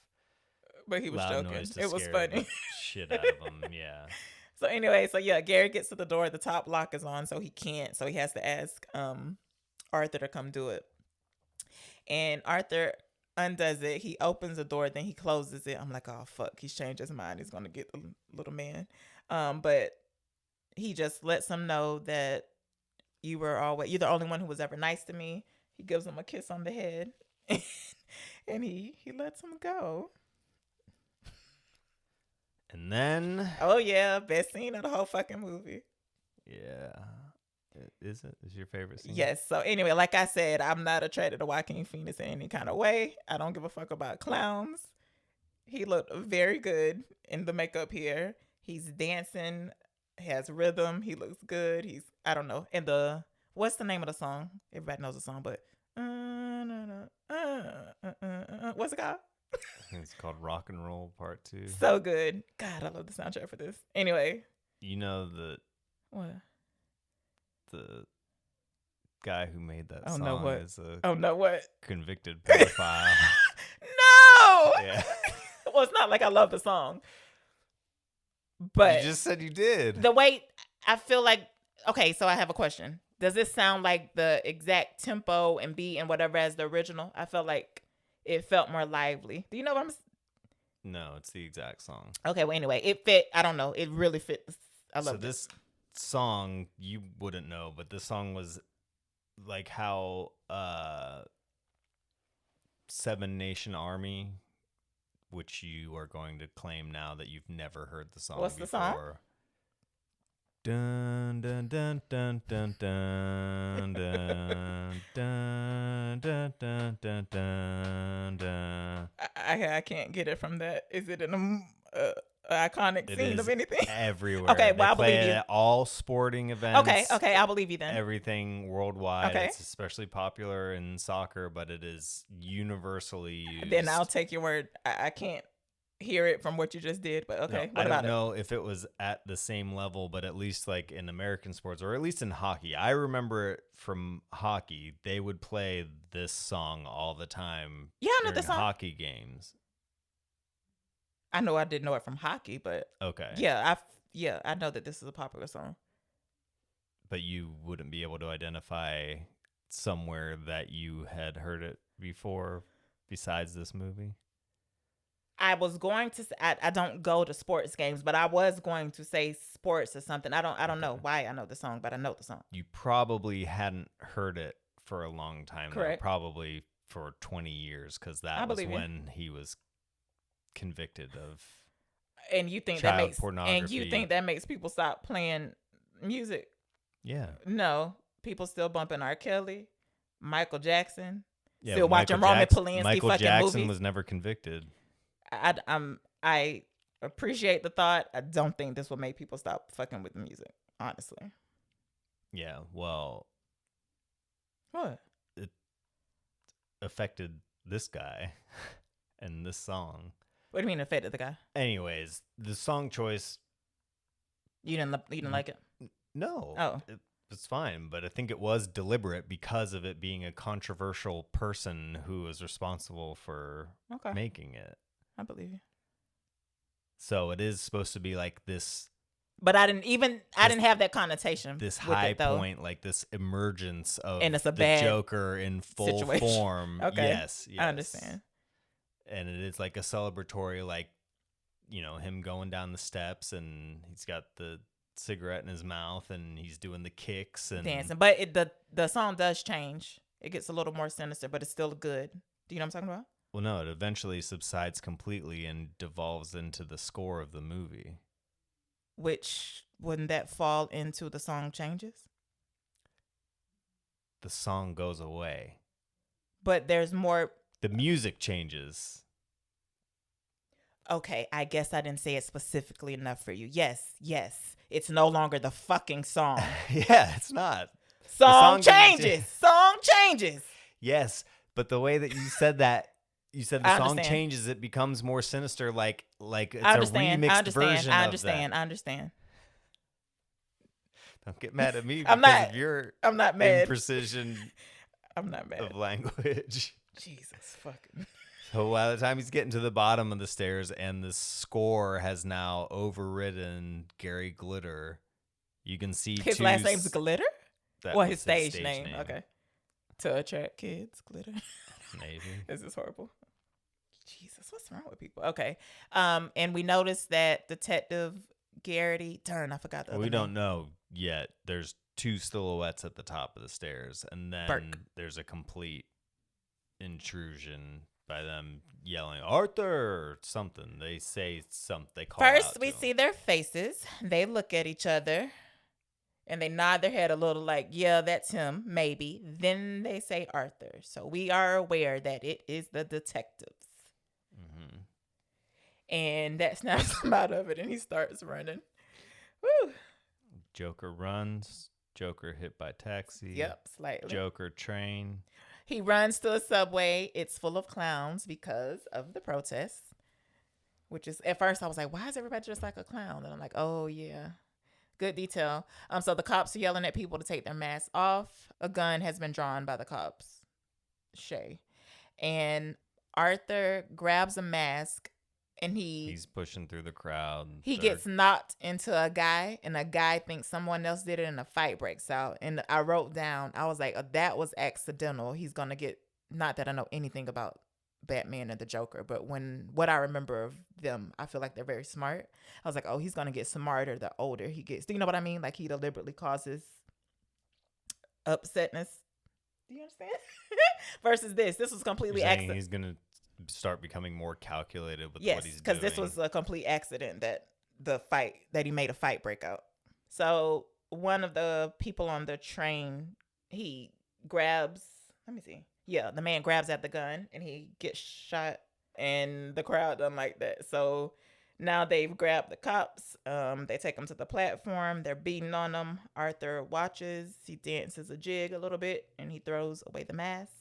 This dancing is almost in line with the way that he was dancing when he was doing the sign spinning. This is like the clown dancing. He like takes the mask off, and he's kicking his feet out. He's got his hands on his hips, and he's doing the big like vaudeville kind of smile, whatever, as he's dancing away, and then he throws the mask in the trash. And he walks off. His walk still has some swag. And I wrote right here, I was like, ooh, this makes me want to watch all the other Batmans just to see everybody's Joker performance. So next, he's in the dressing room at the Murray Franklin show. Why does he say, is she just trying to be rude? Murray. He says, he emphasizes the Ray instead of saying Murray. He's like, Murray. But he doesn't do that until he's actually out on the stage. show. Yes. But I was just wondering. His makeup got messed up a little bit with the mask on, but he's fixed it. Or maybe you think he let a makeup artist do it? Since it was there? No, he just had to fill it in? Did his own. Okay.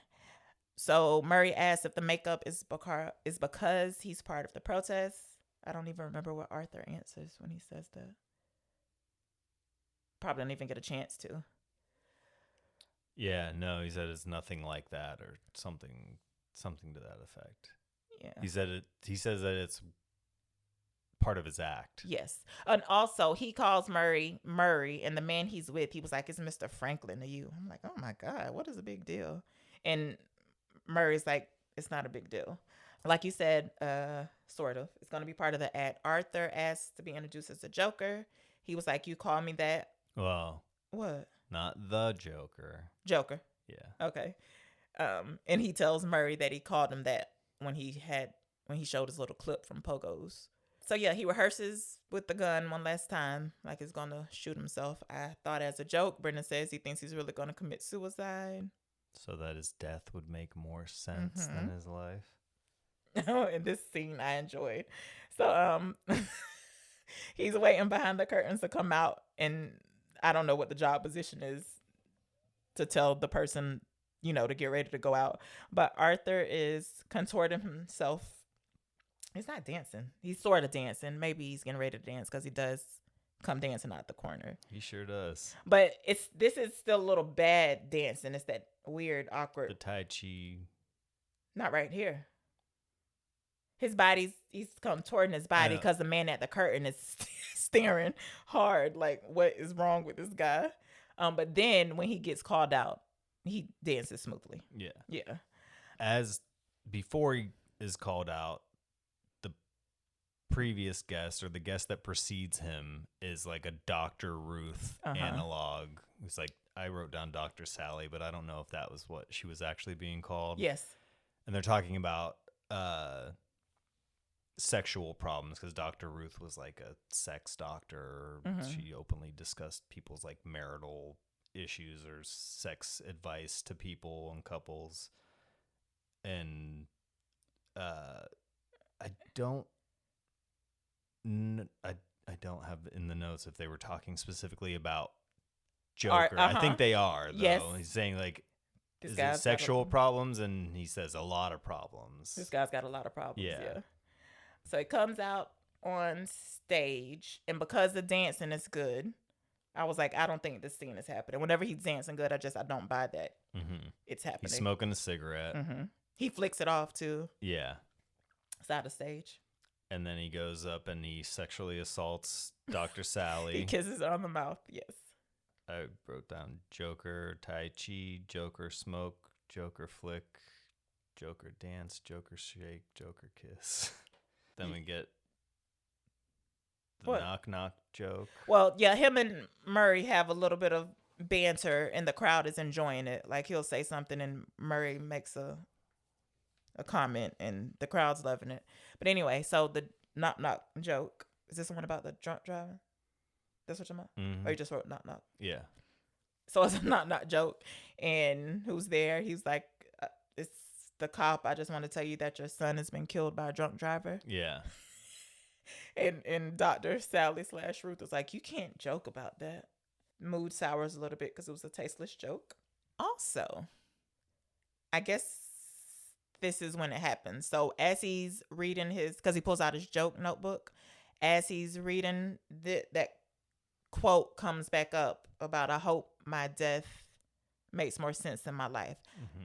So because I thought he was going to do the shotgun as a joke, I was like, this is where he decides he's really going to kill somebody. But you just think this is where he decides, or you don't even know. Did you see that there was a look or hesitation? Maybe this is where he decides he's going to kill Murray instead of himself. Like something happens on his face. Well, it starts becoming... What? combative because he openly admits that he killed the 3 guys on the train, that it was him. Not when he's in the joke book first, but yes, he does eventually. Yeah, well, cop I'm to saying it. that's when it starts escalating and becoming... Well, I say he made a choice before that. Okay. So, yeah, he admits to killing the guys. And it occurred to me that, which is so dumb because it's exactly what the cop said, so I don't even know why I wrote this down. I was like, the people in the audience probably think his laughing fits are part of his act. He says, I killed the Wall Street guys. And first Murray's like, that's not a good joke either or something. He was like, no, I actually did. And then I was like, this definitely isn't real. Like, surely you wouldn't just be sitting there rationally talking to a killer, right? I wouldn't. I'd be like, okay, I gotta go. But then you're also entering into the precarious situation of you don't know. This is a wild card situation. You don't know what you're getting. And also... what this is good for your ratings. What? Yes, and good TV, those sort of instincts kick in, and also like biding time so that somebody people can get there, so that authorities or security or something can be done. And there's other people that are on the stage with them, Dr. Sally, and there was somebody else too sitting next to her. But yeah, this is when we start getting the poking, the Murray. Yes, he says you only call me on your show to make fun of me. Mm-hmm. He's a horrible person. Oh, Arthur was saying the whole world is rude or whatnot. Says everybody is awful. Yeah. And Murray's like, no, they're not. And before we get the gunshot, he's like, this is his final joke. He's like, you want another joke, Murray? What do you get when you cross a mentally ill loner with the society who abandons him and treats him like trash? You get what you fucking deserve. And then he shoots him. I was like, oh, yeah. Not, oh, yeah, he got shot. But like, I like the delivery. I didn't write it down in the notes, but he's also left-handed. He's writing all the stuff. So since he's sitting, with his left body closest to Murray. What? Yeah, his left side. So the way that plays out too is kind of, I don't know. It looks too smooth.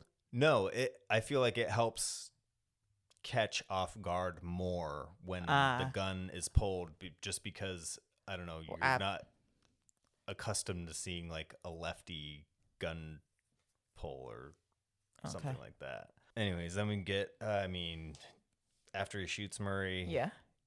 If you didn't think the first thing he was going to do is dance, you're dead fucking wrong. Because the first thing he does is gets up and starts dancing again. Dang, I didn't even write that. Yeah, then he goes up close to the cameras and he starts to do the outro. Always remember. Yeah, and then it cuts. And I was like, dang, that's messed up. They could have let him finish, but they actually do. Did you see it in the next scene? What do you mean? So the next scene is they're like in it's a news station, a control room. There are many monitors. So so if there's one in the middle. I wrote down Joker TVs. Yeah, there's one in the middle of him and it says footage courtesy of whatever the station was. And you get to hear him say that's life and you see the people tackle him. So I was like, oh, that's neat. Yeah. Well, that's what they cut from the live feed to go to the whatever the station off air thing is. But yeah, in the control room, that is all the different camera feeds and then the cut to air going to the commercials or whatever. Yeah. So but the screen that was on before that footage was the news person talking. So like they show that footage. Okay. Is what I'm saying. So next he's riding in the cab. The city is fucking crazy since they've just seen him kill Murray online and he's admiring the chaos and destruction. Cops are rude. They're like, stop laughing, you freak. The city's on fire because of what you did. And he was like, no, isn't. I know, isn't it great? What's he say? Beautiful, lovely, something he says. Yeah, and this also, him in the back of the cop car, to me, this was kind of the closest nod to the Heath Ledger Joker. There's a scene in the Dark Knight where he's in a cop car, but he's sticking his head out the window. He's like driving it?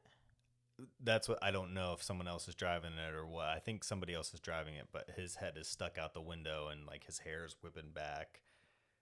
But it's just a very even like the proximity, even though Joaquin is in confined in the back as a prisoner, as an apprehended person. The opposite is happening in The Dark Knight. It's like he stole a police vehicle and is riding through the streets. Which is maybe him older and, again, now more calculated. You know what I mean? Like, never mind. No? You think it's the same situation? What do you mean older and now more calculated? So we know the Joker's going to live or whatever. I was just thinking, never mind. It doesn't matter. You said it was a nod to the movie. Nothing. Doesn't matter. nothing. Anyway, this is what I want to ask you. So this conversation is happening. Then the police car gets hit by an ambulance. I was going to ask you. Well, I don't know, because I don't think the scene is real either. Let's say the scene is real.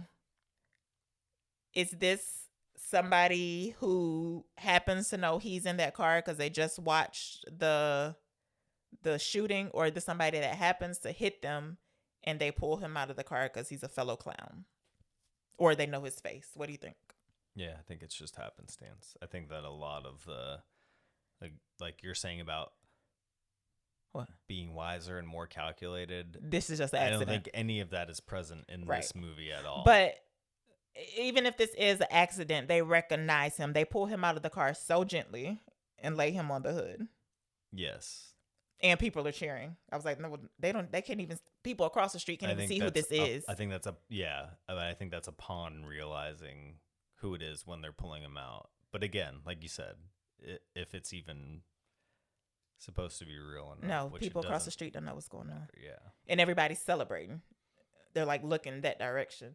And then we cut to the Waynes leaving the theater. And this is where we get on the marquee and how we know it's supposed to be, I guess you could, 1981. Blowout and Zorro the Gay Blade is on the marquee. Bruce, Thomas, do they ever say the wife's name?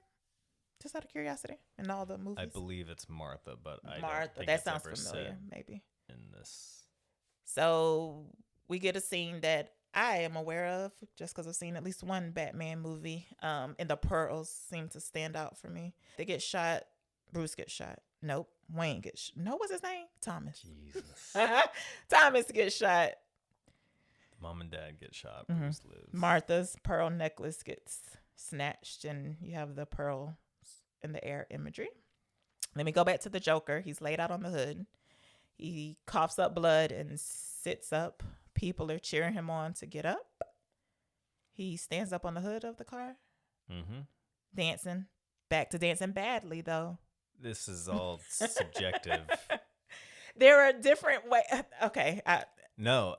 You're right. He does dance differently, but you're saying dancing badly? Yeah. It's not as rhythmic or smooth as some of the other times. It's back more to his awkward type of dancing. That's all I'm saying. What's subjective about that? Because good or bad dancing, it's not like he's in a Step Up movie and the dancing that he's doing, you don't imagine that there's any actual music playing during his dance moves. Yes, out in the street in the crowd. Okay. And also, I can't clearly recall what? Or which scene to liken it to. He's not doing the pyramid hands above his head like when he was saying, "You're a good dancer." No. Like that. So. But. Never mind. Is he doing the Tai Chi? No, that's part of the good. Not that it's good dancing, but that has rhythm. There are times he has rhythm and looks like he could fucking move. And times where it stands out that he cannot. This is one of those fucking cannot times, is all I'm saying. Okay. He uses his fingers to do the blood from his loved mouth. the shot, apparently. I was like, the final shot of him spreading the blood across his face in the shape of a smile. So good. Yeah, it is a great shot. Turns around and there's more cheering. Do we go to a black screen? Is that my imagination? Before we continue on. I think, yeah. Maybe it's a hard cut to it, but either way. We're in the psych ward. He's being interviewed. He is smoking. Laughing. Handcuffed. The person asks what he's laughing about. Yep, woman wants to know what's so funny. and he says you wouldn't get it. Mm-hmm. That life music starts to play. That's life. Yeah. Yes.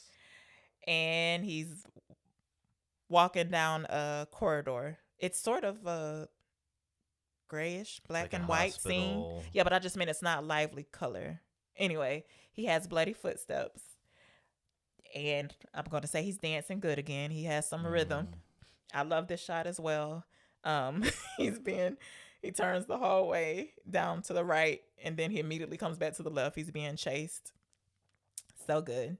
And then I love this part too. The end is written in yellow in the style of the Looney Tunes signature closing sequence. And I was like, okay, so this is, I don't know. But I was like, okay, damn, all of this has been not real? I don't know. No, I was going to say the beginning of the second I wrote movie that too. Oh, wait, no. What are you talking about? The beginning of the second movie does what? starts with a cartoon. Oh, does it? Mm-hmm. I didn't notice that at the beginning of this movie, when it says Warner Brothers Presents, it's the same Looney Tunes font in yellow as well. I didn't see it until I went back to watch it this time. So I guess they gave us clues the whole fucking time. That's life. And apparently that's all, folks. First was used in the 30s. They dropped it around the 70s and then brought it back. Did you notice any names in the credits that Miss you Fred Astaire? recognized? Oh, he said Miss Fred Astaire. I guess they were giving credit to his footage. I was like, I looked up what Miss Fred Astaire. Mm-hmm. I guess from his scene. I don't know if Miss. Yeah. What do you mean, Miss Fred Astaire? I thought it said footage courtesy of, but I don't know because I wrote it down. I was like, well, let me see when his wife died. But anyway, that's not important. Okay, so names in the credits. Was her name Miss? What? No. MRS period? Mrs. Okay. It said Mrs. Fred Astaire? Well, listen, no matter how it's spelled, I always just say Miss. Okay. Now we know. What Me and the name audience. should I have recognized? What are you talking about? I didn't rewatch the credits this time, and I didn't write it down the first time. So what are you saying? What about Michael Uslan? Does that mean anything to you? Is this somebody's name we brought up on this podcast before? No. Who the fuck is Michael Uslan? How about this? Wait. No, wait. Is this an actor or he has another role on production? It's a producer credit. Okay, tell me why I know his name or why you think I know his name. Does The Boy Who Loved Batman ring a bell to you? Yeah. Okay. Why? Let me choose my words carefully in case your parents ever read this. I went to a play. Listen, I went to a play with Brendan and his parents by this guy. It was all about him. It was the entire play basically is this guy tooting his own horn of being like, this is why my name I wouldn't call it tooting is his own in horn. the credits of every Batman movie, even though he had nothing to do with ever making Batman. Somehow he ended up becoming listed as a producer. Not what do you mean somehow? Yes, that whole play was like a painstakingly long effort to justify why his name is associated with Batman. Okay, but you still didn't explain how it happened. Because I don't remember. Because it was that. My takeaway from it was this guy desperately wants to be synonymous with Batman, even though he had nothing creatively to do with it. He was just showing his appreciation for Batman. Which is fine. Good for him. He's rich now forever because of Batman. And he definitely made some money off of this movie because this movie made a fucking pile of dough. Oh, did it? Did it win any awards or anything? I meant to look it up, but I ran out of time. It made over $1 billion. Oh, nice. Yes, he won. This is the first time two actors have won an Oscar for playing the same character. Oh, him and Heath. Yeah. Neat. The composer also won for Good. best He score. Deserved it. She. Oh, sorry. She. Yes, the way she changed Gary Glitter's song and made it dark. got a real attitude problem, buddy. Okay. Also, Bradley Cooper was a producer on it. Oh, yeah? The director is the same director as The Hangover, which Bradley Cooper was in. And they... Oh, my God. Why am I drawing a blank about The Hangover? Surely I saw it. Can you remind Bradley me? Cooper, Zach Galifianakis, and Ed Helms. Vegas. Yeah. Oh, yeah. Okay. Okay. Jesus. Yeah. Favorite scene? I don't know about a full scene.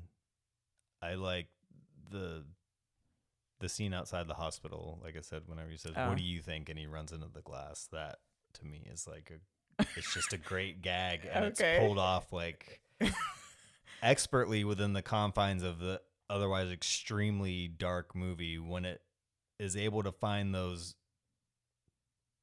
like, a note of pure comedy within such dreary dreck. I don't know. I feel like I had a few funny moments, even though it was dark. So. But I feel like that is that much more impressive. Like the scene with Gary having to climb past him, it is comedic, but it is a little more cheap. And I think a lot of people marginalize that scene because of the inclusion of a little person. They're thinking, look at these assholes just doing this just to get a goof on a little person. But I don't think it's really played maliciously like that. It not on Arthur's part, I don't think. No. Yeah, it's, I don't know. I don't know. Again. Okay. But I feel like just the mere inclusion of that, if it would have been another non-little person who had been Gary and been Randall's sidekick or whatever in that situation, which it kind of didn't make sense. That they came over, or that they were together, since he's always ragging them. Yeah. Unless that's the relationship they have. You know how some people just constantly joke with each other? You know what I mean? But we don't know. Yeah. Yeah, there's no way he would have came over with him. Unless he bullied him. Yep, that's what I was going to say. And he could have genuinely wanted to see how Arthur was doing. Yes, he said it was nice. Yeah. Okay. Well, I already said mine was the dancing on the stairs. It was great. Spreading the blood into a smile. Also great. And I also like the last scene with him walking down the hallway with the bloody steps. Yeah. I don't know why I hadn't rewatched this movie. Like, this is only the second time I saw it. Oh, and then however much of it you rewatched today. Yeah, but that's... Apparently. I was trying to fill in some holes in my notes, and I wanted to analyze the dance scenes again. I mean, it's not really like a feel-good movie to watch. Oh, maybe that's what it was. It's very despairing, like, bleak. Yeah, okay. I mean, it's troubling. It's not None redemptive. of the Batmans are any of the Batmans feel good? Not that this is Batman, but you know what I'm saying? They have heroism in it, and it has the opposition. This is just the presentation of the Joker. What? I don't want to say evil, but like, yeah, the villainous side, and that's the other aspect of it. I think people were critical of is they didn't like that they gave him a mental illness or an explanation. Well, no, just it being non-committal because yes, it's called Joker. It's an exploration of a possibility of how he came to be. Yeah, because the name doesn't match up with other Batman lore. I don't know. There's a whole thing with comic books. There's like alternate realities, alternate timelines, like different people becoming Batman, different people becoming Joker, so on and so forth.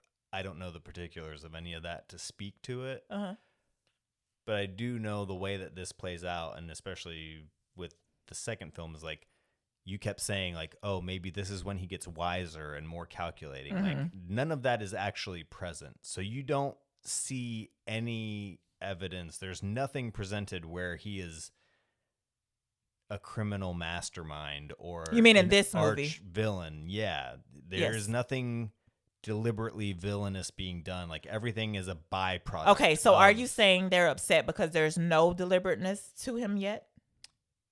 He has to start somewhere.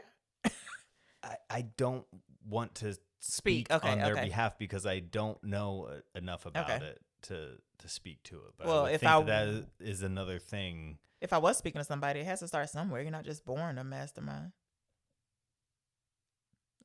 Are you? What? Although, if y'all haven't seen A Bad Seed, which is on our list, that little girl is, woo. Woo. Nothing. I'm just saying. I would. You keep saying like you got to start somewhere. Like there is no starting. Like there is nothing calculated being done at all by him. Okay. So you're taking issue with how I said it. So yes, I'm saying that it's okay that it was shown that he wasn't what he is yet. Does that make sense?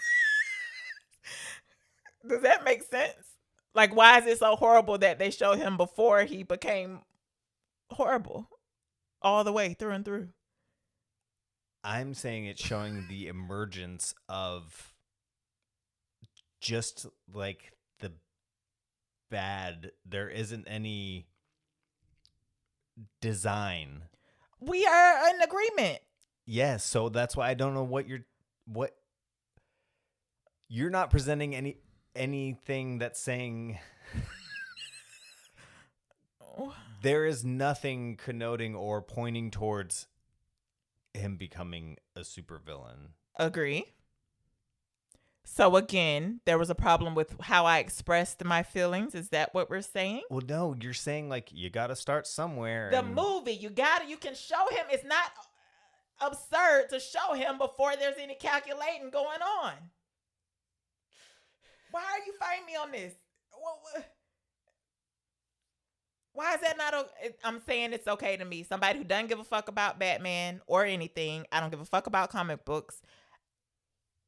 I didn't mind that whatever people think of as a Joker wasn't present in this movie. What I'm saying is one of the things people had a problem with. What I find interesting about it is that it is illustrating the emergence of this idea of the Joker and it becoming a movement and the Kill the Rich and like all this stuff is happening completely irrespective of him. Yes. Trying to do anything. So all of it is like accidental. Yes. So what is we don't disagree. What is the problem? But you are saying it is a foundation of like what is to become or what he's going to turn into. What I said. I didn't say, or if I did, like because you know what? Let me scroll back to what I wrote about this accidental thing on the subway. I said he's going to become more calculating in the future because when I think of the Joker, he's deliberately doing something. Yes.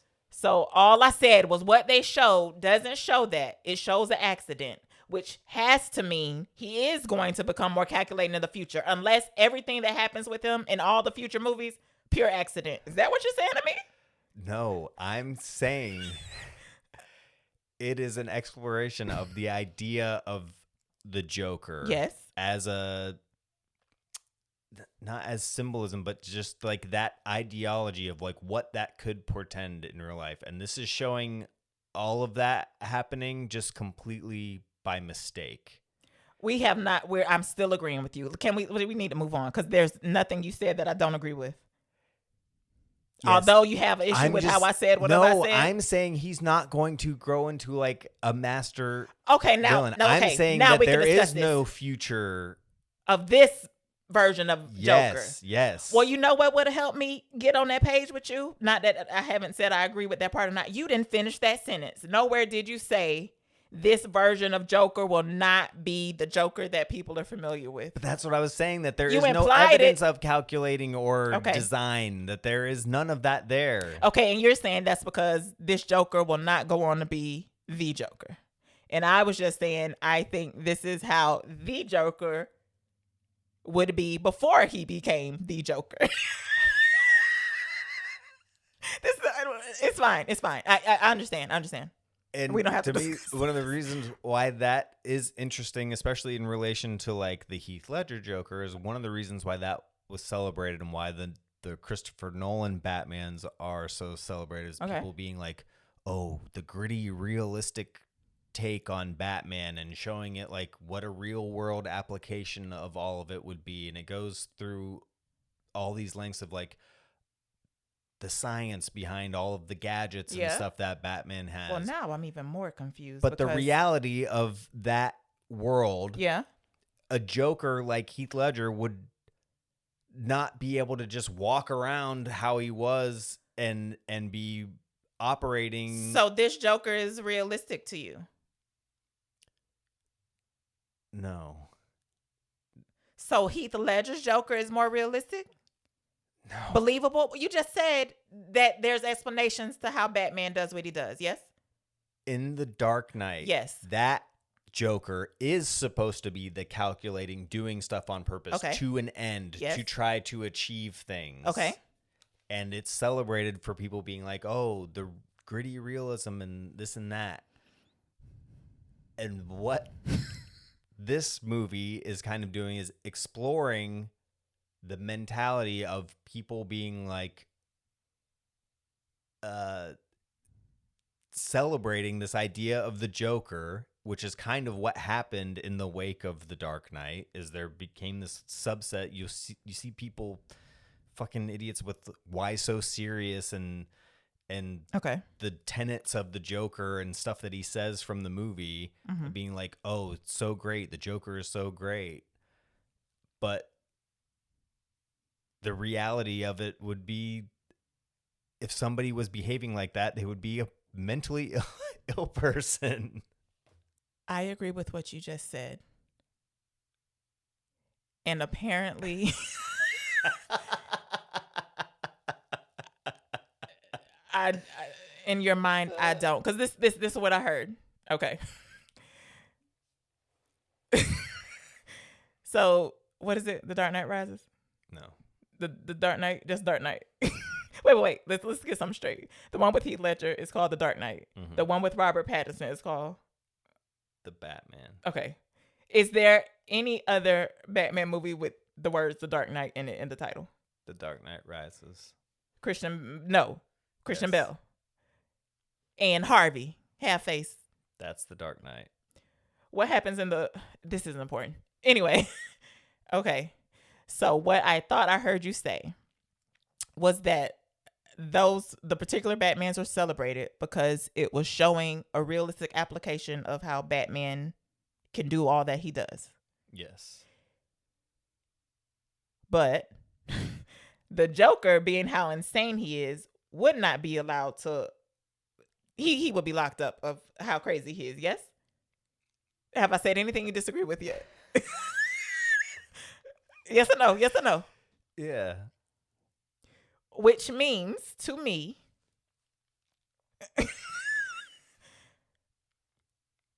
that one of them is getting a realistic interpretation and one is not. How do you feel about that?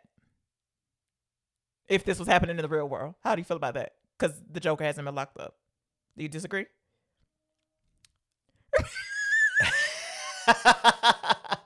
But he does get locked up. And it also wait. Plays into Wait, stop. Because you said the Joker couldn't be walking around like that. He's insane. Didn't you say that? No, you did. I'm saying in The Dark Knight, the Heath Ledger one. Yes. He's crazy, wearing purple suits. Yes. He's got the face paint on. He's walking around in broad daylight, maneuvering between the city like nobody sees Not him. Realistic. Not realistic is what that means. Yes? Yes, in a sense, yes. Okay, and all I am saying, that sounds right. And I felt like in this movie, this accidental stuff is more realistic than a super calculating can get away with anything. What's wrong? What's the problem with what I'm saying? Yes, no, it's not. I'm not taking issue with any of that. It's only with the idea that you were saying, like, this is where it all starts. This is where it starts before it starts. I'm saying that is not part of this examination of it. Okay. And maybe you need to watch the second movie. I Because do? it Oh, I don't read know. Okay. more clearly to me rewatching this one now. Okay. After this is the first time I've seen it since seeing the second movie. Okay.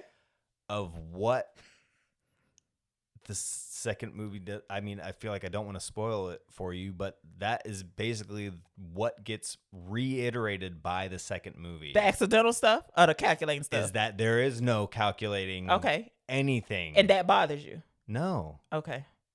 So there was other stuff about the movie that bothered you? Because you said it wasn't good. I thought you said it wasn't good. I enjoyed it in a way. Not in a way where I necessarily would want to rewatch it unless you wanted to rewatch it or you wanted to see it, because I would be curious what your thoughts were, especially now, to be able to talk about it. Why? But why now? People Because I like this one. reviled it and fucking The second absolutely hated it, and it was definitely something that to me seemed like it was created as a response to how people reacted to this first Joker. Okay, well, is there a lot of singing? Because I can't. Is it a musical for real? It's a musical for real, but it's not a dance with the music type of musical. You can answer that. I only saw it once, and it was years ago when it came out. So I've seen it one time, so I have a tenuous grasp on what the musical numbers were like. If you had to answer the question right now, were they dancing along with the music? Yes or no? There were sequences that involved dancing, yes, but not all of them. No. Okay. Jesus. Don't you Jesus me? For someone with memory problems, you really try to take people to task for being able to remember stuff. I didn't say, why can't you remember? Did you hear me say that? And don't be saying I got memory issues just because you think I do. My mind hangs on what's important to me. Your mind hangs on by a thread. It hangs on by a thread? Okay, buddy. All right. Brittany's scale, which is... Here we go. Listen. Talking about you don't have memory I don't. problems. I pause because I try to think of the way you would explain it, because you're never satisfied with how I say it. Because go from the bottom up then. Just wait. Going from the top down. Because it's just a scale of how I rate things, which came about because when Brennan asked me how I enjoy something, I have very limited responses. They're usually the same. What do you want to add? Told you want to go be satisfied. How do you want to explain it? Most of them fall within a gray area that is nobody would be able to completely non-committal to whether or not it's good or bad. Any of them could be taken as central or mid, as people say. What are you doing using mid? I don't use it. I'm just saying the current parlance to describe. I feel like it's not that current anymore, but it's probably not. They probably say something else. Meh. Anyway, so the scale goes bad, okay, regular, decent, and good. And I'm giving this a good fucking movie. I loved it. I agree. I loved it too. You give it a good? All the reasons people take issue with it, I feel like I said that it's says more about them than does about the movie, because I don't know, people said it was derivative of Scorsese, and it is purposefully that, but it's so wait, they said what? That it's derivative of Scorsese and Taxi Driver and all kinds of stuff, and but I feel like that is purposeful, and it's still can I have a question? Done. Why would it be purposeful? Why would they have wanted to make it derivative of Scorsese stuff? Because of the time period? Trying to evoke that same kind of anti-hero examination like what Taxi Driver is. Okay. Refresh my memory. This is not related. It's related. Robert De Niro's in that too. It's like, how much more fucking finger pointing could you get than to have De Niro be in your movie too? In The Batman with Robert Pattinson. Who was the person that gets locked up? The Riddler. Okay. Do we see the Joker at all in that one? There was like a post-credit scene at the end that apparently was a longer scene that was cut and just added as a... Do we know who is playing the Joker? Barry Keoghan. Keoghan, Do I know him? Oh, the Irish boy. from the Banshees of Shira. Okay. Sure. Yeah. Damn it. Why'd I ask you that? Oh, gosh. I would just love a Joker. movie. Movie with No. all the people that play Joker playing the Joker at the same time. No, just the Batman movie with, I don't care if it's Robert or Christian Bale, them, Mm-hmm. Joaquin, and Colin Farrell as the Penguin, all in one. Wait. Start over again. I don't care if Batman is Robert Pattinson or Christian Bale. Okay. Joker has to be Joaquin. Heath is dead. Not that I have a favorite because I can't remember Heath's performance. I remember liking the movie. Well, Heath can't be in it. That's what I just... Are you joking that you didn't hear me just say 2 seconds ahead that he's dead? Did you hear that? You were even making eye contact with me, but you didn't hear me say that? Something wrong with you. You know You're that? the Joker.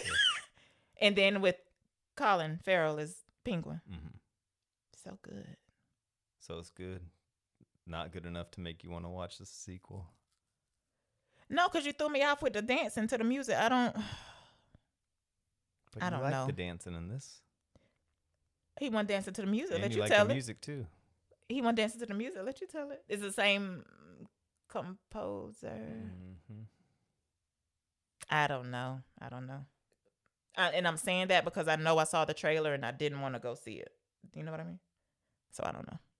All right. So next time on Black and White Movie Night, we will be watching A film called Knives Out from 2019, of course.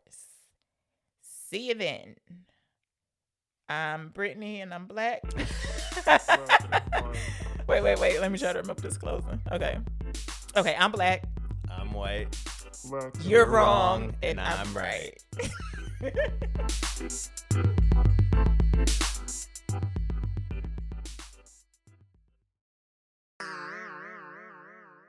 It is depicting this stuff, but it is also at the same time, Jesus fucking Christ. Clap your hands. Rip Clap your hands. your microphone off I the need you to help me stand. put it back It's on, so too clap your rough. hands. It's too rough.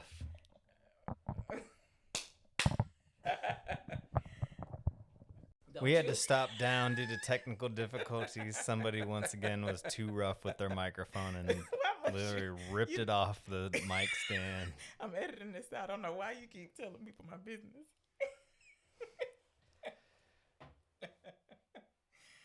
Whew. Okay. Acting like you can't hear all that click clacking on typing. No. Don't you clap. All right.